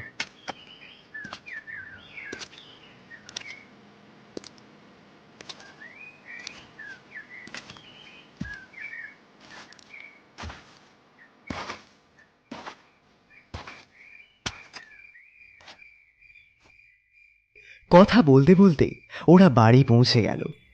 সন্ধেবেলা সবাই মিলে ছাদে গিয়ে বসল। আজ সুগত বাজার থেকে দেশি মুরগির মাংস কিনে এনেছে। সেই মাংসই রান্না হচ্ছে। মাংসের গন্ধে সারা বাড়ি মাতোয়ারা। একটু পরে সুগতর মায়ের সাথে মন্দাক্রান্তা চা আর পাঁপড় ভাজা নিয়ে এলো। শিবমের মা বলল, আমি মাংস রান্না করছিলাম বলে আপনার মেয়ে তো চা বানালো, পাঁপড় ভাজলো। আমি এত বারণ করলাম, কিন্তু শুনলই না। ওরা ছোটবেলা থেকেই অল্প স্বল্প রান্না বা ঘরের কাজটা করতে পারে না। মেয়ে বলে শিখিয়েছি তা নয়, ছেলে হলেও বেসিক লাইফস্টাইলটা, মানে বেঁচে থাকার জন্য যে কাজগুলো জানা জরুরি, সেগুলো শেখাতাম। আমার ছেলেরাও জানে, আর মন্দাক্রান্তা তো দারুণ চা বানিয়েছে। হাসি গল্পের মধ্যে বেশ কিছুটা সময় কেটে গেল। খাওয়ার টেবিলে সুগত জিজ্ঞাসা করল, ধাঁধাগুলোর মানে বুঝতে পেরেছেন স্যার? এখনো পারিনি, তবে দেখি না চেষ্টা করে। সেদিন খাওয়া দাওয়ার পরে সুভাষিসবাবু সুগতর কাছ থেকে ওদের গ্রামের লাইব্রেরিতে ওই রাজবাড়ির সম্বন্ধে যেসব বইপত্র ছিল সেই বই নিয়ে বসলেন। টেবিল লাইট জ্বালিয়ে উনি পড়ছিলেন।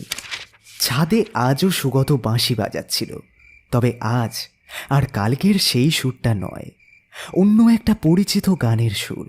মন্দাক্রান্তা ওর বাবাকে বলল, বাবা, আমি একটু ছাদে যাচ্ছি।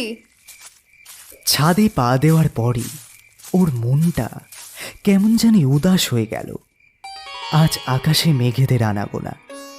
ছাদের গা ঘেঁষে দাঁড়িয়ে থাকা পলাশ গাছটার দিক থেকে সামান্য নক্ষত্রের আলো এসে পড়েছে।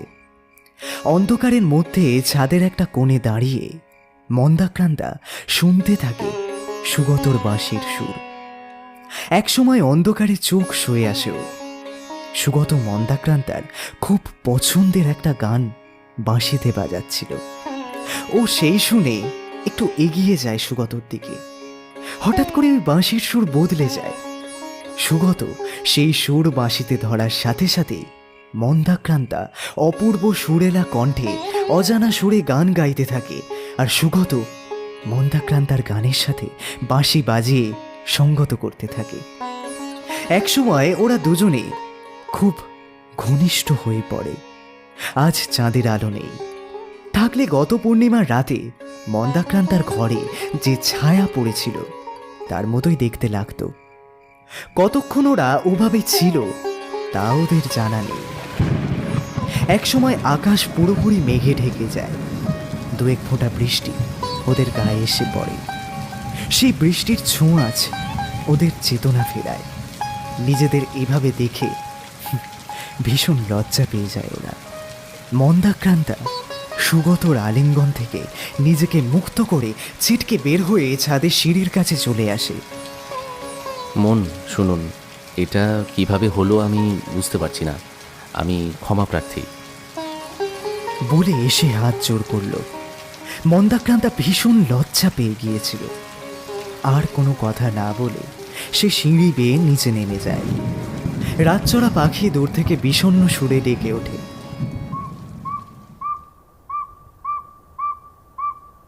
পরদিন সকালে মন্দাক্রান্তা আর শুভাশিসবাবু সবার সাথে ওদের বাড়ির উঠানে জলখাবার খেতে বসে।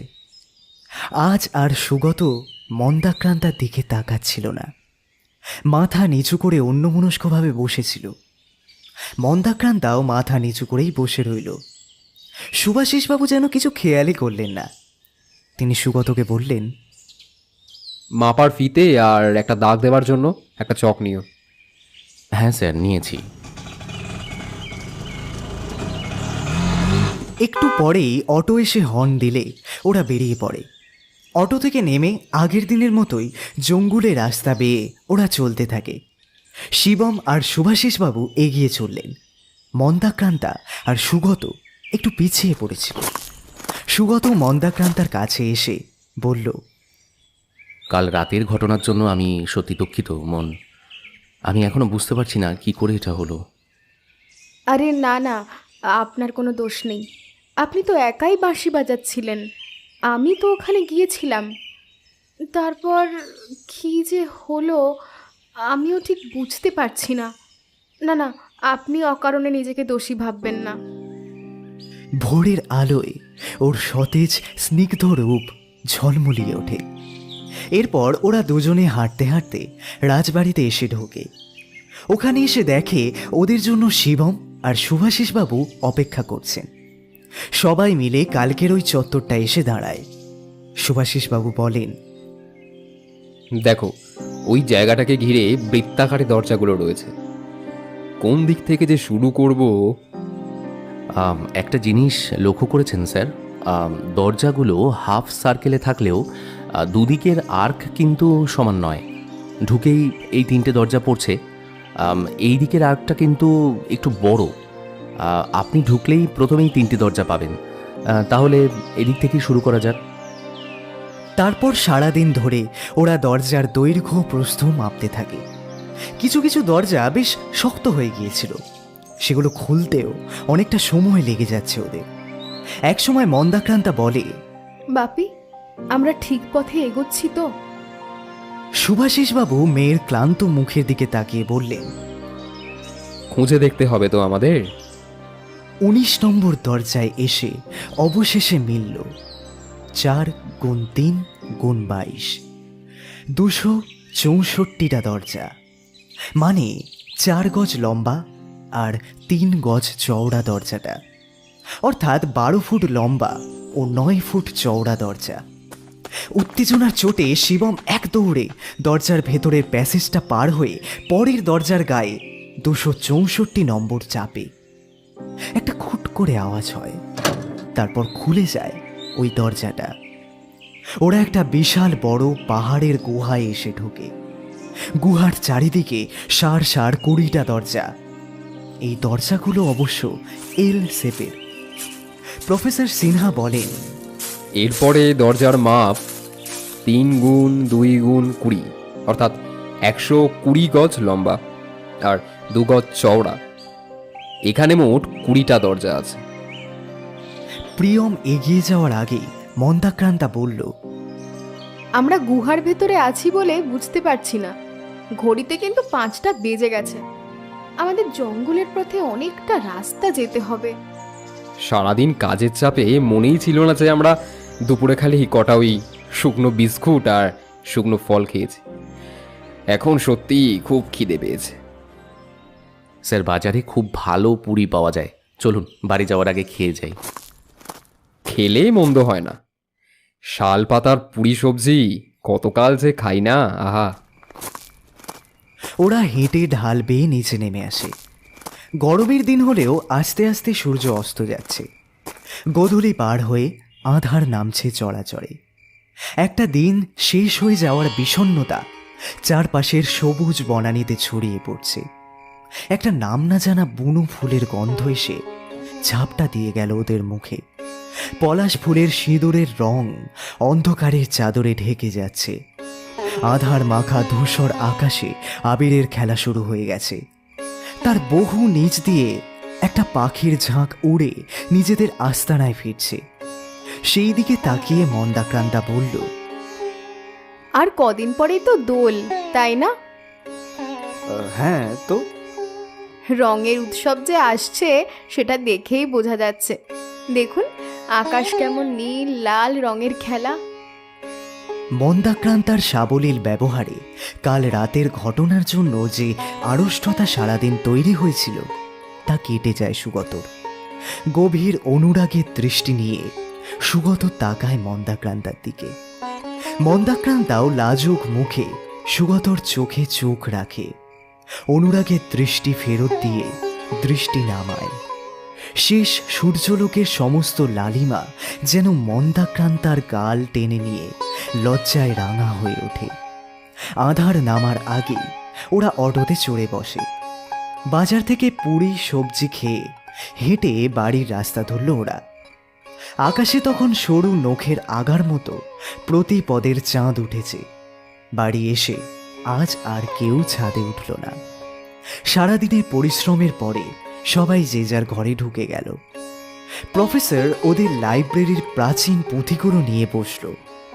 মন্দাক্রান্তাও বিছানায় শুয়ে একটা বই পড়ার চেষ্টা করতে লাগলো। পরদিন একটু তাড়াতাড়ি ওরা বের হলো বাড়ি থেকে। প্রিয়মের মা আজ ওদের সাথে টিফিন বক্সে করে লুচি আর আলুর দম দুপুরে খাওয়ার জন্য দিয়ে দিয়েছে। শিবম কয়েকটা জলের বোতলও সঙ্গে নিয়ে নিল। গতকাল জলের জন্য সবাই খুব কষ্ট পেয়েছে। ভোরের সতেজতা গায়ে মেখে ওরা এসে পৌঁছালো রাজবাড়ির চত্বরে। গতকাল দরজাগুলো বন্ধ করে রেখে কেবল প্রবেশ দরজায় চক দিয়ে একটা চিহ্ন রেখে গিয়েছিল।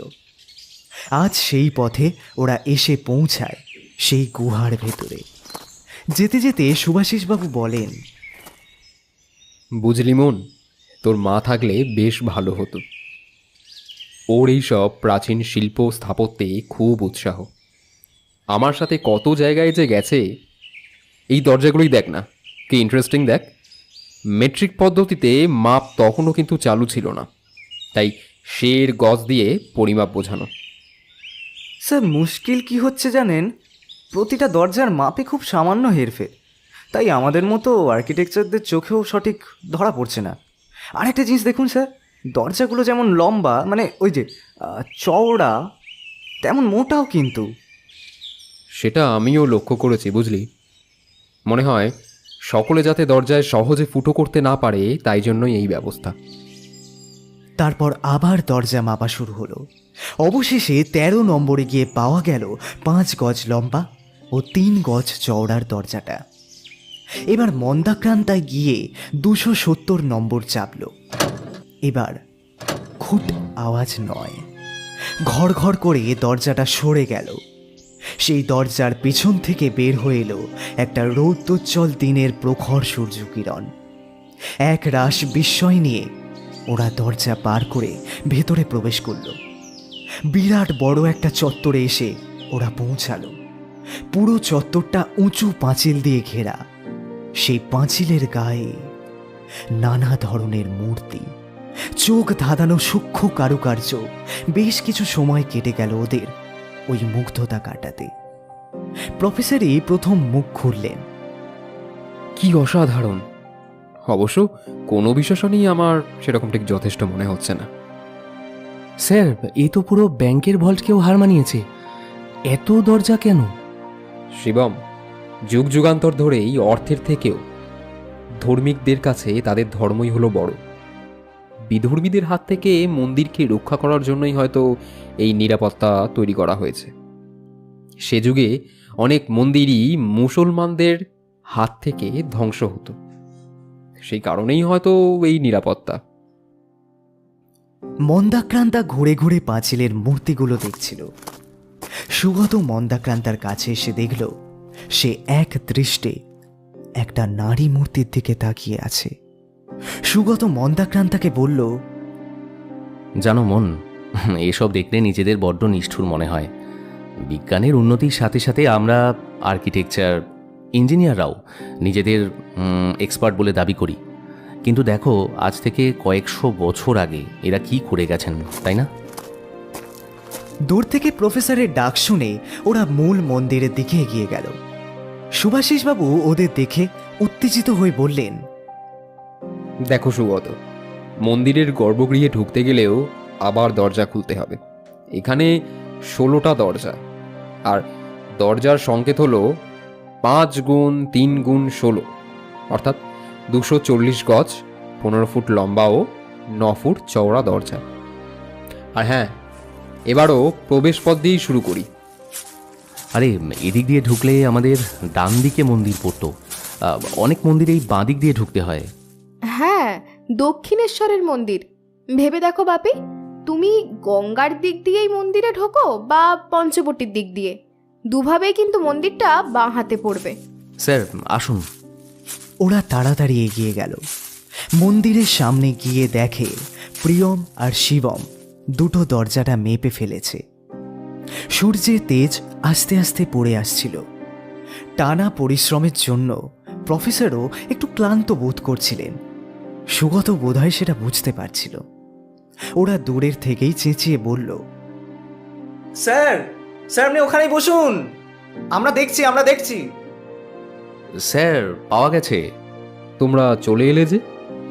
এই দীপাঞ্জন, বলছি স্যার আর মাসিমা আসছেন, মধুরা ম্যাডামও আসছেন, কিন্তু ওনার একটা কাজ পড়ে যাওয়ায় আসতে পারবেন না। আমাকে বলতে বারণ করেছিলেন, কিন্তু রাত 8টায় পুরুলিয়াতে ট্রেন আসবে। তারপর এত রাতে ওনারা একা আসতে পারবেন কি না সেটাই ভেবে বলা আর কি। স্যার, ওই সময় স্টেশনে গাড়িও থাকে না তেমন একটা, তাই আমরা বাজার থেকে গাড়ি ভাড়া করে ওনাদের আনতে যাব। কথায় কথায় ওরা গেটের কাছে চলে আসছিল। এমন সময় মন্দাক্রান্তা বলল, দেখো, আমরা একটা খাদের মতো জায়গায় আছি, আর ওই দূরে উপরে রাজবাড়ি, আর রাজবাড়ির এটা পিছন দিক। এখানে উঁচু পাঁচিল দেওয়া, পাঁচিলের পিছনে খালি রাজবাড়ির মাথাটা দেখা যাচ্ছে। আমি এটা ঢোকার সময় দেখেছি মন, এই কারণেই জানো আমরা রাজবাড়ি থেকে মন্দিরকে দেখতে পাই না। কাল গিয়ে দেখবেন, যদি রাজবাড়ির পাঁচিলের মাথায়ও ওঠেন তাহলেও হয়তো মন্দিরকে দেখা যাবে না। আবার আপনি কেন? একটু আগেই তো তুমি বলছিলেন। আচ্ছা ঠিক আছে, তাহলে দুজনেই তুমিতে নেমে আসি, কেমন? বেশ, তবে তাই হোক। ঘরে গিয়ে হাত মুখ ধুয়ে ফ্রেশ হয়ে নেয় ওরা। আজও ওরা বাজার থেকে পুরি আর সবজির সাথে অমৃতি খেয়ে এসেছে, আর শিবমের বাবা মায়ের জন্য খাবার প্যাকেট করে নিয়ে এসেছে। সেদিন কথায় কথায় শুনছিল শিবমের মা নাকি এই পুরি সবজির খুব ভক্ত, তাই আগেই মন্দাক্রান্তা ঠিক করে রেখেছিল ওনার জন্য আজ খাবার আনবে। এই কদিনে ওনাকে খুব ভালো লেগে গেছে ওর। কি সহজ সরল অথচ ব্যক্তিত্বপূর্ণ আচরণ। কথাগুলো ভাবতে ভাবতে ট্রলি ব্যাগ থেকে একটা শাড়ি বের করেও। শাড়ির সাথে একটা ছোট্ট টিপ পরে।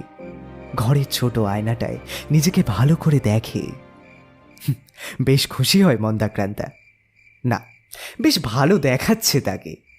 দীপাঞ্জন দা হানিমুন থেকে ফিরে এসে শাড়িটা তাকে গিফট করেছিল, বলেছিল, ছোট গিন্নি, এইবার এই শাড়িটায় খুশি থাকো, এরপরে তোমাকে ছাড়া এক পাও নড়ছি না। কথাগুলো মনে পড়তেই নিজের মনেই হেসে ফেলে মন্দাক্রান্তা। এ বাড়ির ভেতরে নেটের সিগন্যাল রাতে একেবারেই পাওয়া যায় না। যে বইটা সাথে করে এনেছিল সেটাও পড়া হয়ে গেছে। ঘরে বড্ড দমবদ্ধ লাগছিল ওর। ঘরের বাইরে এসেও শিবমের বাবা মা কাউকেই দেখতে পেল না ও। অগত্যা একা একাই ছাদে চলে গেল। আজ চাঁদ আরও একটু বড় হয়েছে। মেঘমুক্ত আকাশে চাঁদের আলোর সাথে নক্ষত্রের আলো মিশে বেশ একটা আলো আঁধারের পরিবেশ রচনা করেছে। মন্দাক্রান্তার কি মনে করে ছাদের কোনায় পলাশ গাছটার দিকে এগিয়ে যায়। কিছুক্ষণ গাছটার দিকে তাকিয়ে থাকার পর কি যেন হয়ে গেল ওর। কোথা থেকে ওর কানে ভেসে আসে খুব চেনা একটা বাঁশির সুর। এই সুর কোনোদিন মন্দাক্রান্তা শুনেছে বলে মনে করতে পারছে না, অথচ অদ্ভুতভাবে এ যেন বহুকালের চেনা সুর। মন্দাক্রান্তা সেই সুরে গেয়ে ওঠে নাম না জানা এক প্রাচীন গান। গানের সাথে একাত্ম হয়ে গিয়ে কখন যে ওর পরনের শাড়ি আলগা হয়ে শরীর থেকে খুলে যায় তা নিজেও বুঝতে পারে না।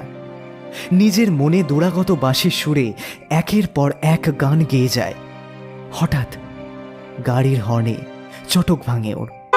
সিঁড়ির ঘরের গায়ে একটা ছায়া মূর্তি দেখে চমকে ওঠেও। আর এই মূর্তিটাকেই ও পাঁচিলে দেখেছিল। ছায়া মূর্তির উৎস খুঁজতে গিয়ে অবাক হয়ে নিজেই আবিষ্কার করে। তবু উত্তেজনা সামলে শাড়ি ঠিক করে নিচে নেমে আসে। ওকে দেখে হৈ হৈ করে ওঠে দীপাঞ্জন। তুমুল আড্ডার মাঝেই রাতের খাওয়া দাওয়া শেষ হয় ওদের। খাওয়া শেষ হলে সুগতর মুগ্ধ দৃষ্টির বিনিময়ে গভীর অনুরাগ ভরা দৃষ্টি ফেরত দিয়ে চলে আসে। জানলার বাইরে মৃদু জ্যোৎস্নায় আলোর সাথে রাতচরা পাখি রাতের গভীরতা জানিয়ে যায়। ঘরে এসে দেখে ওর বাবা ঘরের এক কোণে বসে আছে। এই মা কোথায় গো? তোর মা? সুভাষিসবাবুর কথা শেষ হওয়ার আগেই রান্নাঘর থেকে গানের সুর আর পায়ের তালের আওয়াজ ভেসে আসে। বাপি, একটু আসো তো। বলে এক ছুটে রান্নাঘরের দিকে চলে যায় ও। ওখানে গিয়ে দেখে সুগতর মা স্থানীয় একটা লোকগান গাইছে, আর ভারতী দেবী তার তালে পা মেলাচ্ছে। সেই দেখে ও একটু আড়াল করে দাঁড়ায়। একে একে সুভাষিসবাবু, দীপাঞ্জন, সুগত, শিবম, ওদের বাবারা সবাই চলে আসে।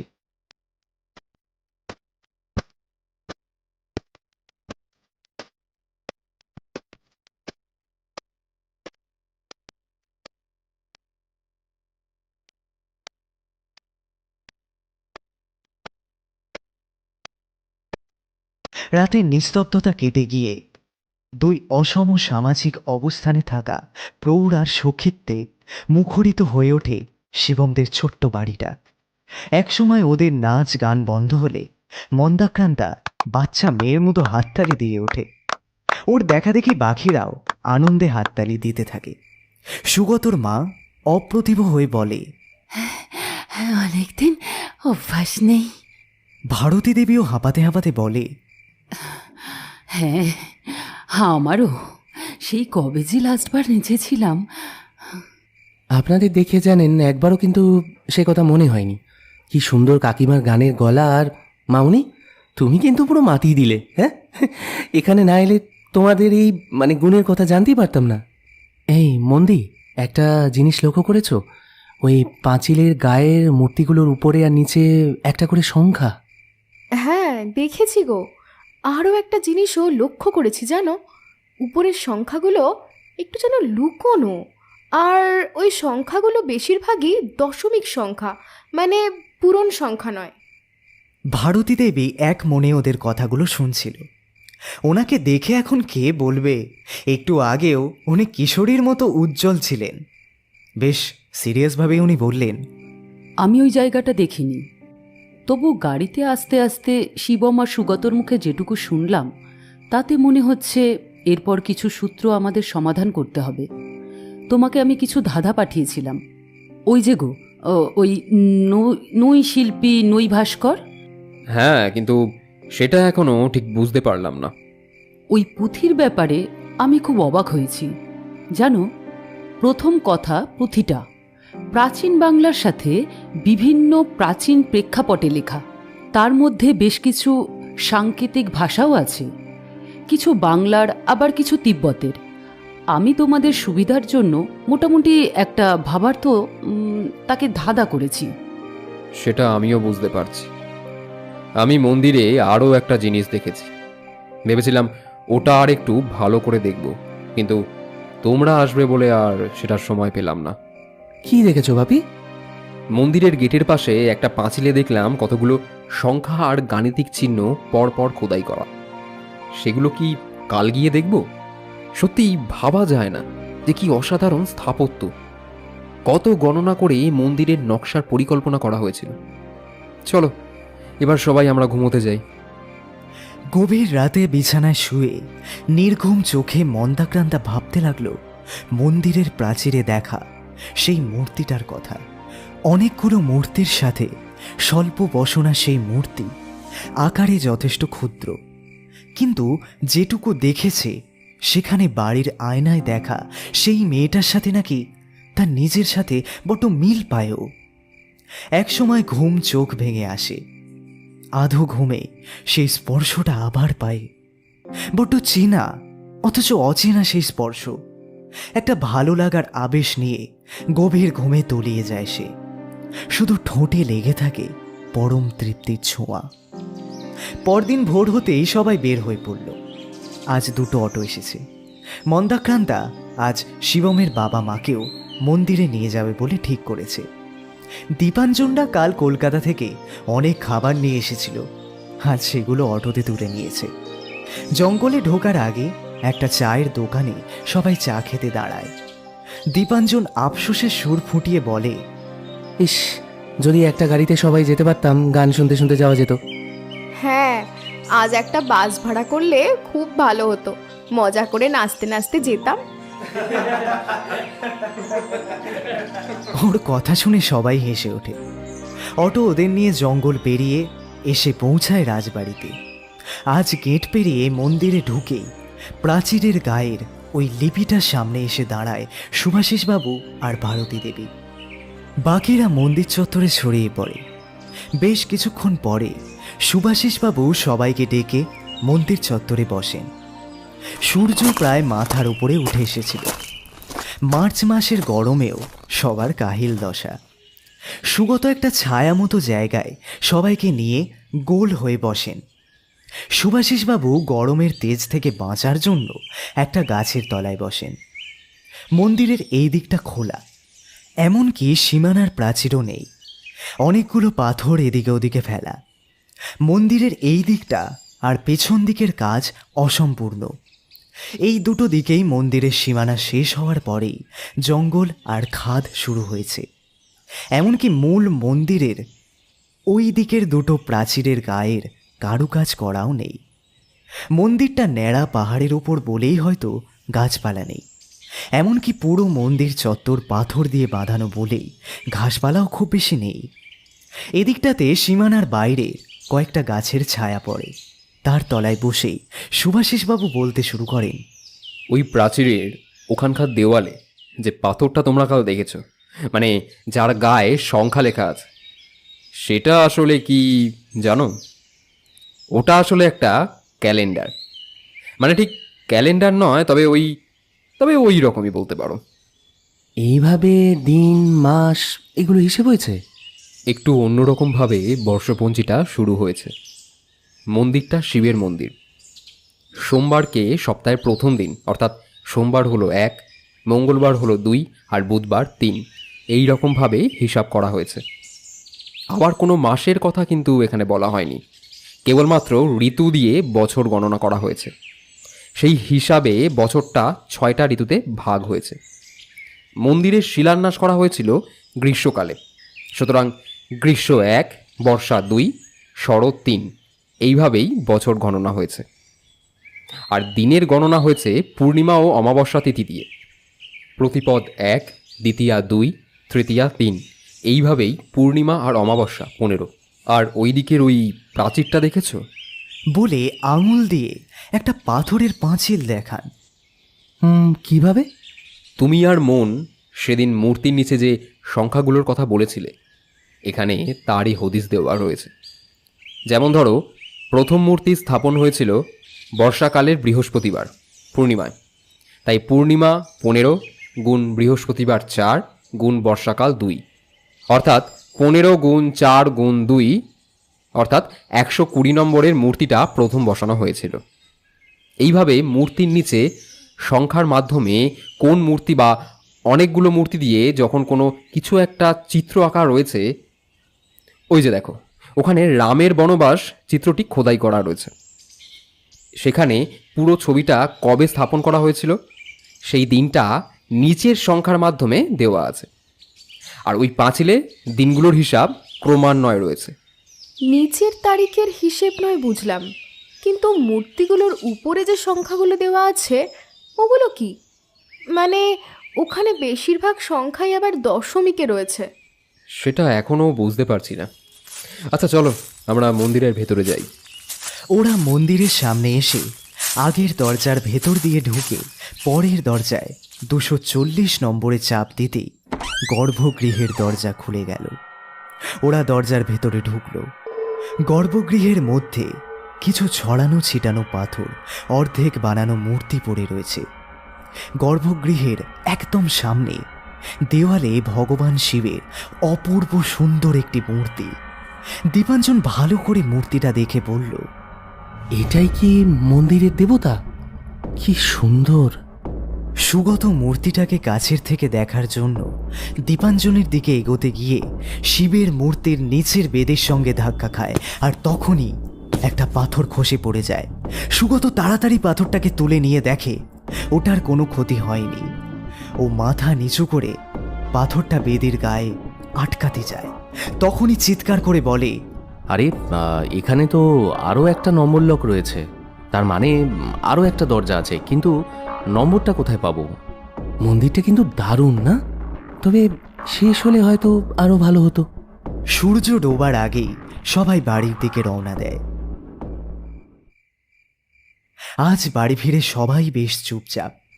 একমাত্র সুগতর মা রান্নাঘরে টুকটাক কাজ সারছে। একটু পরে তিনি সবার জন্য চা নিয়ে বারান্দায় আসেন। বারান্দা দিয়ে দক্ষিণা বাতাস আসছিল। ভারতী দেবী চায়ের কাপটা টেবিলে রেখে শুভাশিসবাবুর উদ্দেশ্যে বলেন, তুমি আমাকে সেদিন যে পুঁথিটা পিডিএফ করে পাঠিয়েছিলে, সেই পুঁথিতে দুই একটা দুর্মূল্য পুঁথির হদিশ পেয়েছি। আমার মনে হয় তোমাকে যেগুলো ধাঁধার মতো করে পাঠিয়েছি সেগুলো বুঝতে পারলেই হয়তো আমরা অনেক কিছু জানতে পারবো। তুমি বুঝতে পেরেছো কি না আমি জানি না, ওই পুঁথির অনেক লেখাই কিন্তু ডাকিনী প্রেক্ষাপটে, প্রাচীন বাংলা ভাষায় ও প্রাচীন কিছু সাংকেতিক ভাষায় লেখা। হ্যাঁ, ওই ধাঁধাটাই বুঝতে হবে। দেখো, প্রথম যে ধাঁধাটা আমি দিয়েছি সেটাই লেখা আছে নহি শিল্পী নহি ভাস্কর। এটা মনে হয় শিল্পীদের পরিচয় দেবার জন্যই লেখা। আমার মনে হয় পরের লেখাটাই আসল সূত্র। আছেও সেই মতো, প্রখর চন্দ্রিকা মানে অনেক জ্যোৎস্নার আলো, সেটা পূর্ণিমার। ওখানে পূর্ণিমা ও আমাবস্যা দুটোই 15। তো আমরা একটা সংখ্যা পেলাম 15। পরের লাইন ভাস্কর অঙ্গজ মানে সূর্যের ছেলে। পুরাণ অনুযায়ী শনি দেবতা সূর্য ও মায়াদেবীর সন্তান। তার মানে শনিবারের কথা বলা হয়েছে। ওখানের ক্যালেন্ডারে সোমবার হলো 1, তার মানে শনিবার হলো 6 নম্বর দিন। তারপরে রঙিন কৃষ্ণবরণ দিবস, কিন্তু সেটা কিভাবে হয়? আচ্ছা, রঙিন দিন বলতে আমরা কোন দিনকে বুঝি? হোলির দিন। আর হোলি কোন ঋতুতে হয়? হ্যাঁ, হোলি হয় বসন্তকালে, তাহলে বসন্তকাল হলো 6 নম্বর ঋতু। তাহলে হলো 15, 6, 6। আগের মতো এই 3টে সংখ্যাকে কি গুণ করতে হবে? তেমন তো কিছু দেখছি না। ঘন কৃষ্ণবরণ দিবসটা কি? এটা মনে হয় শনিবার কি বলা হয়েছে, কারণ শনির গায়ের রং কালো, তাই কৃষ্ণবরণ দিবস মানে শনিবারই হবে। তবে উলম্ব আর আনুভূমিক চন্দ্রিল মানে ভার্টিক্যাল আর হরাইজেন্টাল শিবের ব্যাপারটা ঠিক বুঝতে পারছি না। ঠিক আছে, কাল একটু তাড়াতাড়ি গিয়ে দেখি যদি ওই চন্দ্রিলের লকটা খুলতে পারি। এরপর সবাই যে যার ঘরে চলে গেল। রাত গভীর হয়ে এসেছে। মন্দাক্রান্তা বিছানায় শুয়েছিল। জানলা দিয়ে এক টুকরো চাঁদের আলো এসে ওর মুখে পড়ছিল। সেই আলোয় ও যেন দেখতে পেল কয়েক শতাব্দী আগে ও মন্দির প্রাঙ্গণে হেঁটে বেড়াচ্ছে। ওর সাথে এক অপরূপ সুন্দর পুরুষও রয়েছে, সে যেন বড্ড চেনা, যার উপস্থিতি সে সবসময় পাচ্ছে। একটা সময় অন্যরকম উত্তেজনা অনুভব করতে করতে চোখ মুদে এলো ওর। পরের দিন শিবমের বাবা মা আর মন্দিরে গেলেন না। আজ এখানে হাট বসেছে। দীপাঞ্জন যে ভোজন রসিক সেটা শিবমের থেকে ওরা জানতে পেরেছেন। তাই শিবমের প্রিয় স্যারের জন্য একটু স্পেশাল ব্যবস্থা করার জন্য ওরা রয়ে গেল। সুগত বাড়িতে থাকলে সেই হাট বাজার করে, কিন্তু কাল থেকে সুগত যেন একটু বেশি চুপচাপ আর অন্যমনস্ক। এক মনে কি যেন ভেবে চলেছে। বাজার থেকে অটো শিবম ডেকে আনলো। কি যেন একটা গভীর চিন্তায় সে ডুবে রয়েছে। যান্ত্রিকভাবে অটোতে চড়ে অন্যদের সাথে সে রাজবাড়িতে চলে গেল।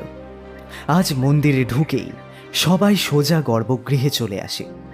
শুভাশিসবাবু আগের দিনের পাথরটা সরিয়ে লক বের করে 15, 6 আর 4 চাপলেন, কিন্তু কোনো দরজা খুলল না। অনেকক্ষণ ধরে এদিক ওদিক করেও আর কোনো লক খুঁজে পাওয়া গেল না। দীপাঞ্জন বলল, বাপি, এটা তো 15 গুণ 6 গুণ 4 360 নয় তো? মানে সবগুলোই যখন এভাবে হয়েছে।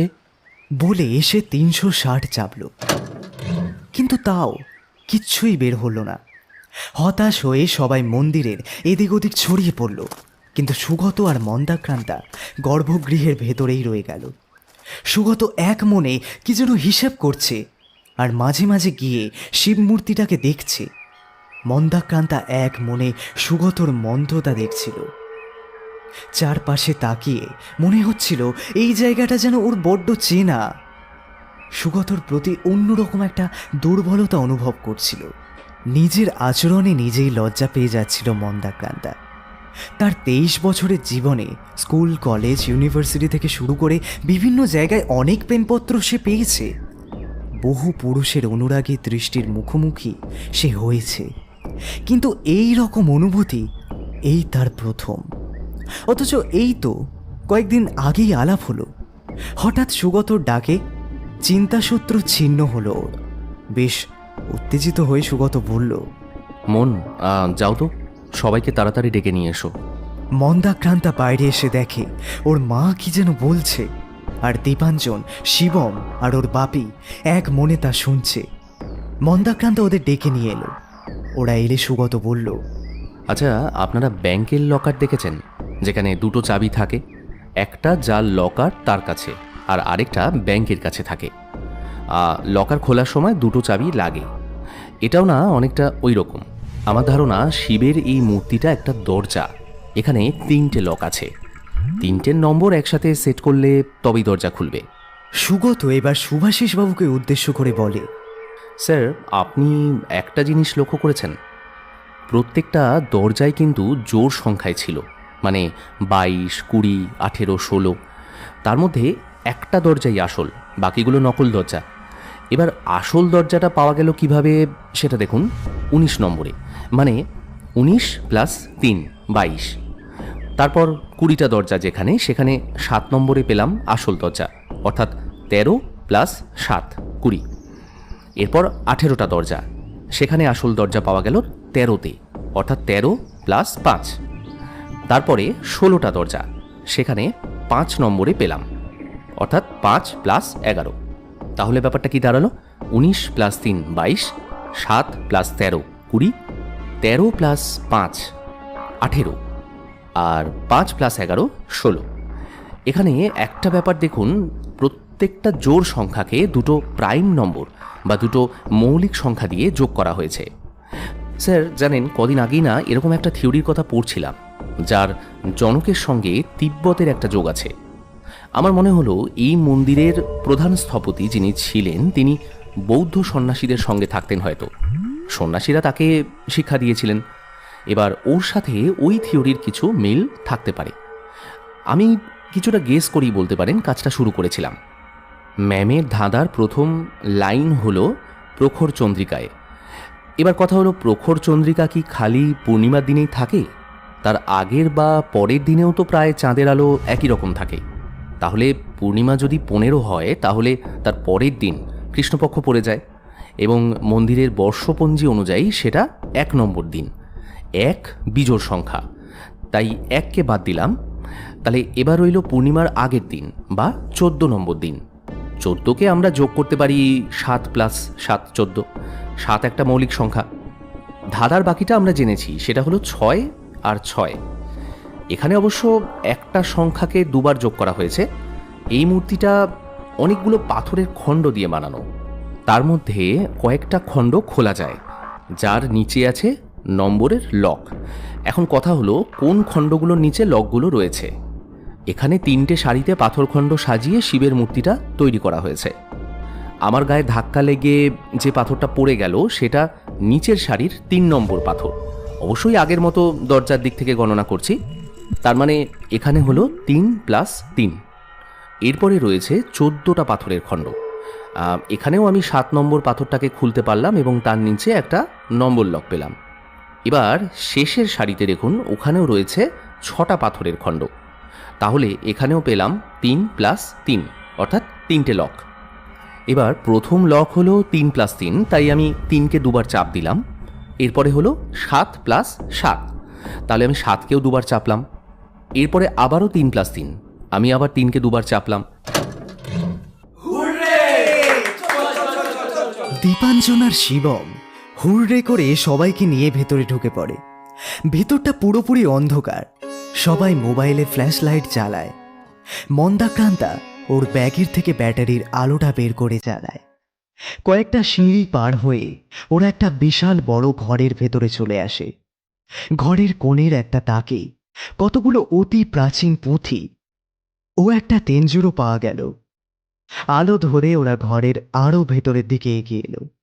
সেখানে একটা বেদের উপরে এক জোড়া কঙ্কাল আলিঙ্গনবদ্ধ অবস্থায় পড়ে রয়েছে, আর তার পিছনের একটা শিবের মূর্তি, ঠিক যেমন মূর্তি বাইরের দরজায় রয়েছে কিছুক্ষণ পরে মন্দাক্রান্তা প্রথম কথা বলে। কঙ্কাল দুটো কাদের সেটা যদি একটু জানা যেত। আহারে, না জানি কত কষ্ট পেয়ে মারা গেছে।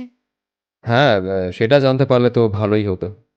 আচ্ছা, আমি বলছিলাম কি, যদি পুঁথিগুলোকে বাড়িতে নিয়ে গিয়ে একটু পড়াশুনো করতে পারতাম, তাহলে হয়তো কিছু জানতে পারতাম ওদের সম্বন্ধে। আরে, এখানে তো একটা বাঁশি পড়ে আছে।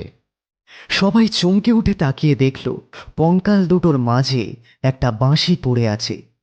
সুগত বাঁশিটা তুলে নিল, তারপর বাজাতে শুরু করল। সেই বাঁশির সুরে মন্দাক্রান্তাও এক অজানা প্রাচীন গান সুর করে গাইতে থাকল। মন্দাক্রান্তা এগিয়ে গেল সুগতর দিকে। সুগতর আলিঙ্গনে ধরা দিয়ে ওর বাঁশির সুরে একাত্ম হয়ে গাইতে লাগলো সে। ওরা ভুলে গেল পারিপার্শ্বিক অবস্থার কথা। এ যেন জন্ম জন্মান্তরের সুর। যুগ যুগান্তর ওপার হতে ওদের মাঝে এই সুর ভেসে এসেছে। ওদের এই অবস্থায় দেখে অবাক হয়ে যায় সবাই। একটু পরে শিবম এসে ধাক্কা দিয়ে বলে, এই দাদা, কি করছিস? শিবমের ধাক্কায় সুগতর হাত থেকে বাঁশিটা পড়ে গিয়ে ভেঙে যায়। বাঁশির সুর বন্ধ হওয়ার সাথে সাথেই মন্দাক্রান্তার গানও থেমে যায়। ওরাও নিজেদের সামলে নিয়ে বাস্তবের মাটিতে এসে দাঁড়ায়। শুভাশিসবাবু বলেন, চলো এবার যাওয়া যাক। আজ বাড়ি এসে স্নান খাওয়া দাওয়া করেই শুভাশিসবাবু ঘরে ঢুকে গেলেন। দরজা বন্ধ করে এক মনে পড়াশোনা করছেন, আর মাঝে মাঝে খালি দীপাঞ্জনকে ডাকছেন। শিবমের মায়ের সাথে সারা দুপুর ধরে ভারতী দেবী গল্প করছেন। বিকেল থেকে দুজনে মিলে রান্না করেছেন।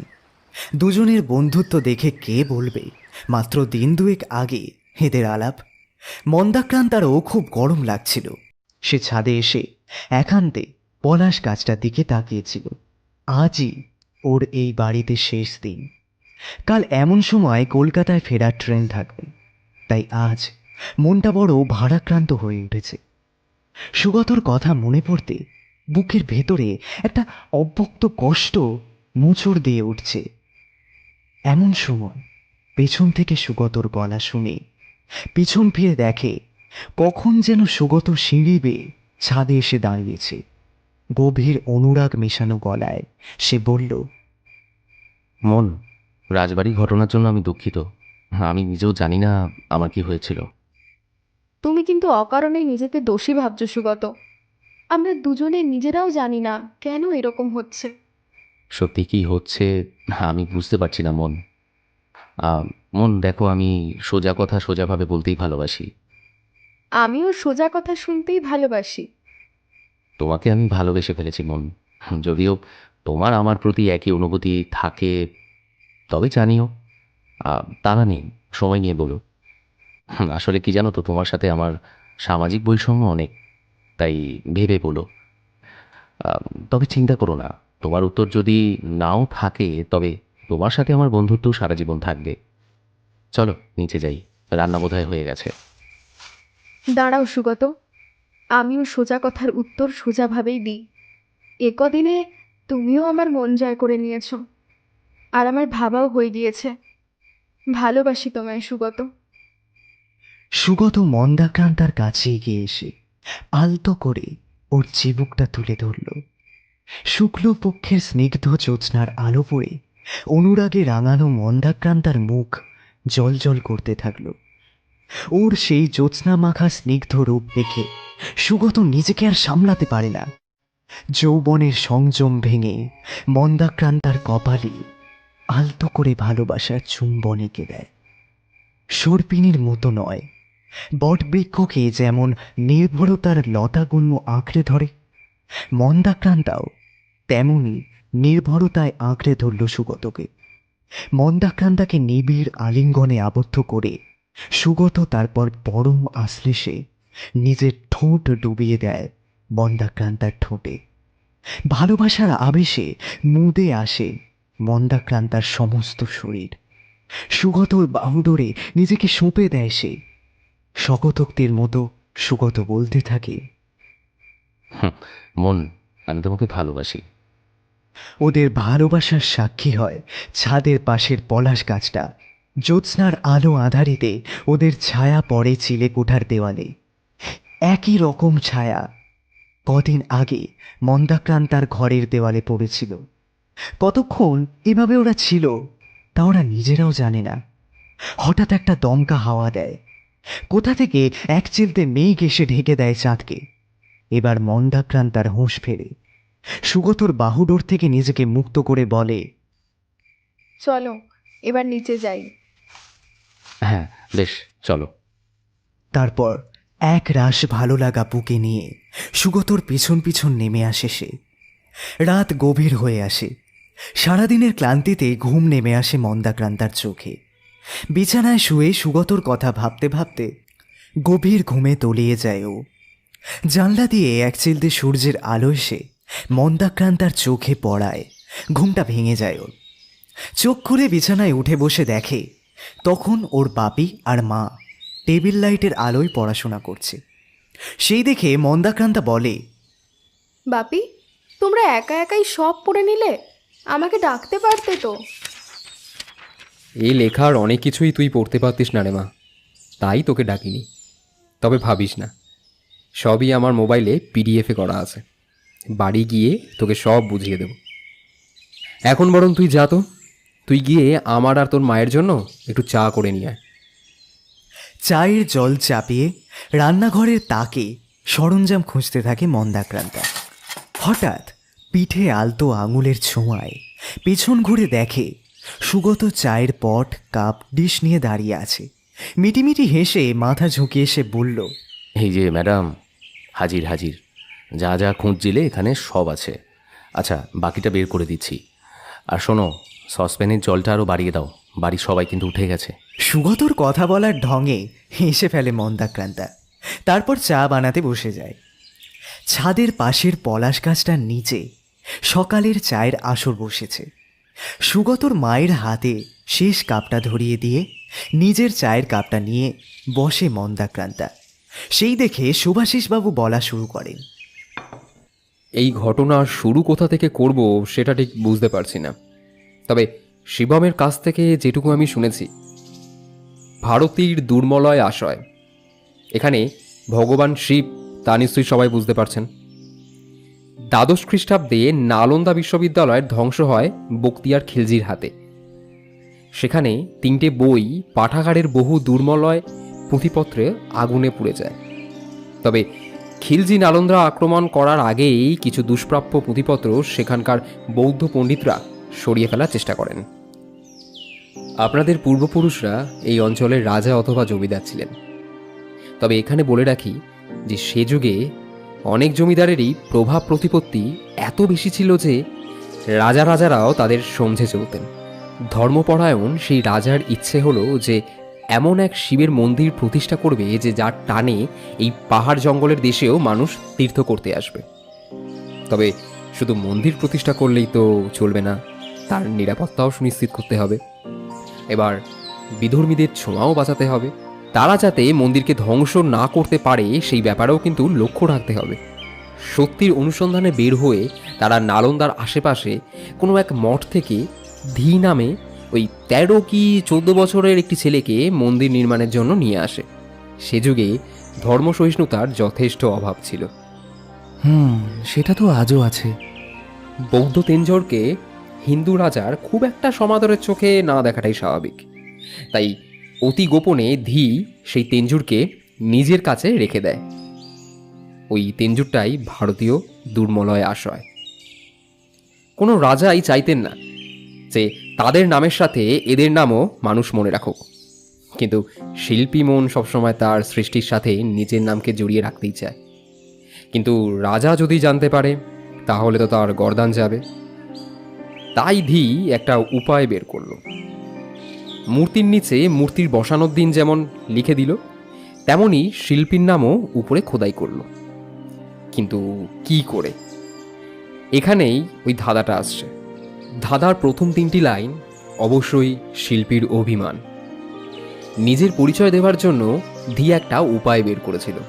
যে শিল্পী যেই মূর্তিটাই বানিয়েছিল তার দেহের ওজন, উচ্চতা এবং সে যত বছর কাজ করেছে সেই সংখ্যাটাকে গুণ করেছে এবং গুণফলটা সেই মূর্তির উপরে লিখে রেখেছে এবং অতি গোপনে একটা পাথরের মধ্যে কার কত বয়স, ওজন এবং অভিজ্ঞতা সেটা খোদাই করে রেখেছে। যেমন ধীর উচ্চতা ছিল 1.667 গজ বা 5 ফুট, ওজন ছিল 50.37 সের বা 47 কেজি, এবং প্রথম মূর্তির বসানোর দিন তার 2 বছরের কাজের অভিজ্ঞতা ছিল। আচ্ছা মন্দি, এই সংখ্যাটাই তো আমরা সেদিন ওই রামায়ণের মূর্তিটার উপর দেখেছিলাম, তাই না? হ্যাঁ তো।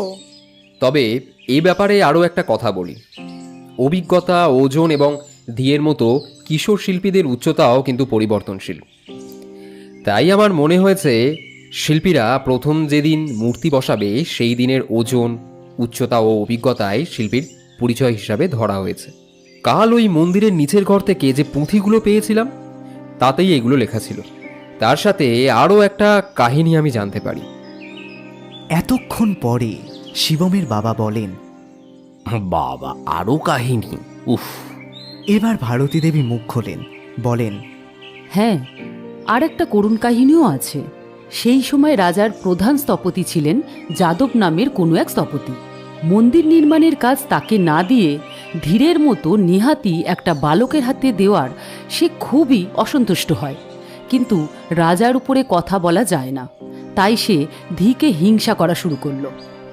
এরপর মন্দির নির্মাণ শুরু হলো। তোমরা হয়তো জানো, আমরা যে প্রাচীন মন্দিরের গায়ে মূর্তিগুলো দেখি সেগুলো কিন্তু অনেক সময় আসল মানব মানবীদের মডেল করে বানানো হয়েছিল। ভারতী দেবীর বর্ণনা করা ইতিহাসের প্রেক্ষাপট খানিকটা এই রকম। সেই সময় মন্দিরে মূর্তি বানানোর জন্য অনেক নারী পুরুষকে মডেল করে আনা হয়েছিল। এই রকমই এক সাঁওতাল কিশোরীকে মডেল হিসাবে আনা হয়েছিল। তার নাম বা পরিচয় অবশ্য জানা যায়নি। সেই কিশোরীকে মডেল করে মূর্তি বানাতে বানাতে ধী সেই কিশোরীর প্রেমে পড়ে। তারা তাদের ভালোবাসার কথা অনেক কষ্টে সবার কাছে লুকিয়ে রাখে, কিন্তু শেষ রক্ষা হয় না। কোনো এক শুক্লা চতুর্থীর রাতে তাদেরকে একান্ত ঘনিষ্ঠ অবস্থায় দেখে ফেলে যাদব। পরের দিন সে রাজার কানে সেই কথা তোলে। রাজা ধীকে মন্দিরের স্বার্থে ক্ষমা করলেও ওই মেয়েটিকে বন্দি করেন এবং প্রকাশ্যে নগ্ন করে মাথা মুড়িয়ে তার বক্ষ পিণ্ডদ্বয় কেটে দেন। সেই যন্ত্রণা সহ্য করতে না পেরে মেয়েটি মারা যায়। রঙের উৎসবের দিনে গোধূলিবেলার প্রেমিকার মৃত্যুতে বেরঙিন হয়ে যায় ধীয়ের জীবন। সে সারা রাত ধরে তাদের প্রেম কাহিনী লিপিবদ্ধ করে, তারপর নিজের মাথা মুড়িয়ে পুরুষাঙ্গ কেটে ফেলে প্রেমিকার মৃতদেহ নিয়ে ঢুকে যায় মন্দিরের গর্ভগৃহের অন্দরে লুকোনো কুটুরিতে। সঙ্গে নিয়ে যায় সেই দুষ্প্রাপ্য তেঞ্জুর, শিল্পীদের পরিচয় লিপি, মন্দিরের নকশার মতো তার কিছু পছন্দের জিনিস, যা কিনা সে অতি যত্নে অনেক কষ্টে অনেক পরিশ্রম করে বানিয়েছিল। ওই পাতাল ঘরের দরজাটার লকটা এমনই যে একবার যদি তা বন্ধ করে দেওয়া হয় তবে বাইরে থেকে না খুললে তা আর খোলা যাবে না। তারপর ওই ঘরে সে তার প্রেমিকার মৃতদেহকে আলিঙ্গন করে মৃত্যুবরণ করে। কিন্তু এত কিছু করেও যাদব শেষ রক্ষা করতে পারে না। মন্দিরের নকশা না থাকায় সে আর মন্দিরটা শেষ করতে পারে না। ফলে অসমাপ্ত মন্দিরের হিসাবে লোকচক্ষুর অন্তরালেই থেকে যায় মন্দিরটা। তার কিছুদিন পরে প্রজাদের বিদ্রোহের কারণে রাজবাড়িও পরিত্যক্ত হয়ে পড়ে। কালের গর্ভে হারিয়ে যায় এই অসমাপ্ত মন্দিরের কাহিনী। ভারতী দেবীর বলা এই সংক্ষিপ্ত বিবরণে একটা বিষণ্ণতা ঝরে পড়ে তার গলায়। বেলা চড়ছিল। পলাশ গাছের ফাঁক দিয়ে সূর্যদেব তার তীক্ষ্ণ কিরণ বর্ষণ করছিল। সুগতর মা চায়ের কাপ ডিশ গুছিয়ে রান্নাঘরের দিকে পা বাড়িয়েছে। এমন সময় সুগত বলে, কাপ ডিশগুলো রান্নাঘরে রেখে একটু তাড়াতাড়ি এসো তো মা। আমার মনে হয় উলম্ব চন্দ্রিলের শেষে আনুভূমিক সাদা কালোয় জোর বিজোরের খেলার ব্যাপারটা বুঝতে পেরেছি। সুগতর কথা শেষ হওয়ার আগেই বাইরে অটোর হর্ন শোনা যায়। গর্ভগৃহের নিচের পাতাল ঘরে নেমে ওরা চলে আসে বেদির উপরের শিবের মূর্তির সামনে। মূর্তির একেবারে সামনে দাঁড়িয়ে সুগত বলে, আচ্ছা, আমরা সবাই পাজল গেমের কথা জানি। সঠিকভাবে ব্লক সাজিয়ে খেলাটা খেলতে হয়। এটাও কিন্তু অনেকটা পাজল গেমের মতো। দেখুন, মূর্তির পাথরগুলো কিছু সাদা আর কালো রঙের, এবং পাথরগুলো উলম্ব বা ভার্টিক্যালি সাজানো হয়েছে। আর এই মূর্তিটাও বাইরের শিবের মতোই 3 + 3 6, 7 + 7 14, আর 3 + 3 6, এই অর্ডারই সাজানো আছে। এবার আমি যদি সবকটা পাথরকে খুলে উল্টো করে আনুভূমিক বা হরাইজেন্টালি সাজাই, তবে কি হবে সেটার কথাই হয়তো বলা আছে। সুগত এবার পাথরগুলো এক এক করে খুলে নিয়ে তাকে উল্টো করে আণবিকভাবে সাজাতে থাকে। শেষ পাথরটা সাজানো হয়ে গেলে স্তব্ধ হয়ে যায় সবাই। বেশ কিছুক্ষণ পরে মন্দাক্রান্তা কান্না মেশানো গলায় বলে, সুগত, এটা তো তোমার আর আমার মূর্তি। তবে কি ওই কঙ্কাল দুটো আমাদের? না মা, তোমাদের নয়। ওই কঙ্কাল দুটো সম্ভবত ধি আর ওই নাম না জানা মেয়েটির। বিজ্ঞান আজও সব কিছুর ব্যাখ্যা সঠিক দিতে পারে না মা। তবে ওদেরকে আর বিব্রত না করাটাই মনে হয় ভালো হবে। চলো, আমরা ওদের শান্তি বিঘ্ন না করে চলো বেরিয়ে যাই। এক রাশ কষ্ট নিয়ে সবাই ওই ঘর থেকে বেরিয়ে আসে। সুগত দরজা টেনে বন্ধ করে দেয়। তারপর পাথরের খণ্ডগুলোকে দিয়ে নম্বর লকের নম্বরগুলো আটকে দেয়। কলকাতায় যাওয়ার রাতে ট্রেন ছাড়তে আর মিনিট 10 বাকি। মন্দাক্রান্তারা ট্রেনে উঠে গেছে। সুগত আর শিবম ওদের থেকে বিদায় নিয়ে বলল, স্যার, এবার তাহলে আমরা আসি। আচ্ছা, এসো। তবে আর আমাকে কিন্তু স্যার ডেকো না। পরজন্ম আছে কি না তা আমি জানি না সুগত, তবে তোমার মতো বুদ্ধিমান এবং মেধাবী ছেলেই আমার মন মায়ের জীবনসঙ্গিনী হওয়ার উপযুক্ত বলেই আমি মনে করি। খুব তাড়াতাড়ি আমি আবার আসব আমার মন মায়ের জন্য। কথাগুলো শুনে সুগত লজ্জায় লাল হয়ে যায়। তারপর পায়ে হাত দিয়ে সুভাষিসবাবু আর ভারতী দেবীকে প্রণাম করে দীপাঞ্জনের দিকে এগোয়। পায়ে হাত দেওয়ার আগেই দীপাঞ্জন সুগতকে বুকে টেনে নিয়ে বলে, আরে ভাইয়া, তুমি আমার ছোট গিন্নির মন জয় করেছো। তোমার জায়গা আমার বুকে, আসো। ট্রেন ছাড়ার সিগন্যাল হয়ে যায়। ওরাও তাড়াতাড়ি নেমে যায়। ট্রেন ছাড়ার একটু পরে মন্দাক্রান্তা মোবাইলে একটা মেসেজ ঢোকে। মোবাইলটা খুলে দেখে সুগত লিখেছে, শোনো, বেশি দিন আর বিরহ যাতনা সহ্য করতে হবে না। দোলের দিন আসছি। রাঙিয়ে দিয়ে যাও যাও, যাও গো এবার যাবার আগে। মেসেজটা পাঠিয়ে লজ্জায় আরক্ত মুখে বসে থাকে সে। একটু পরে আবার টুম করে একটা মেসেজ ঢোকে। মোবাইল খুলে সে দেখে সুগত লিখেছে, রং যেন মোর মরমে লাগে, আমার সকল করমে লাগে। নিবিড় অনুরাগে মন্দাক্রান্তা ফোনটাকে বুকে চেপে ধরে।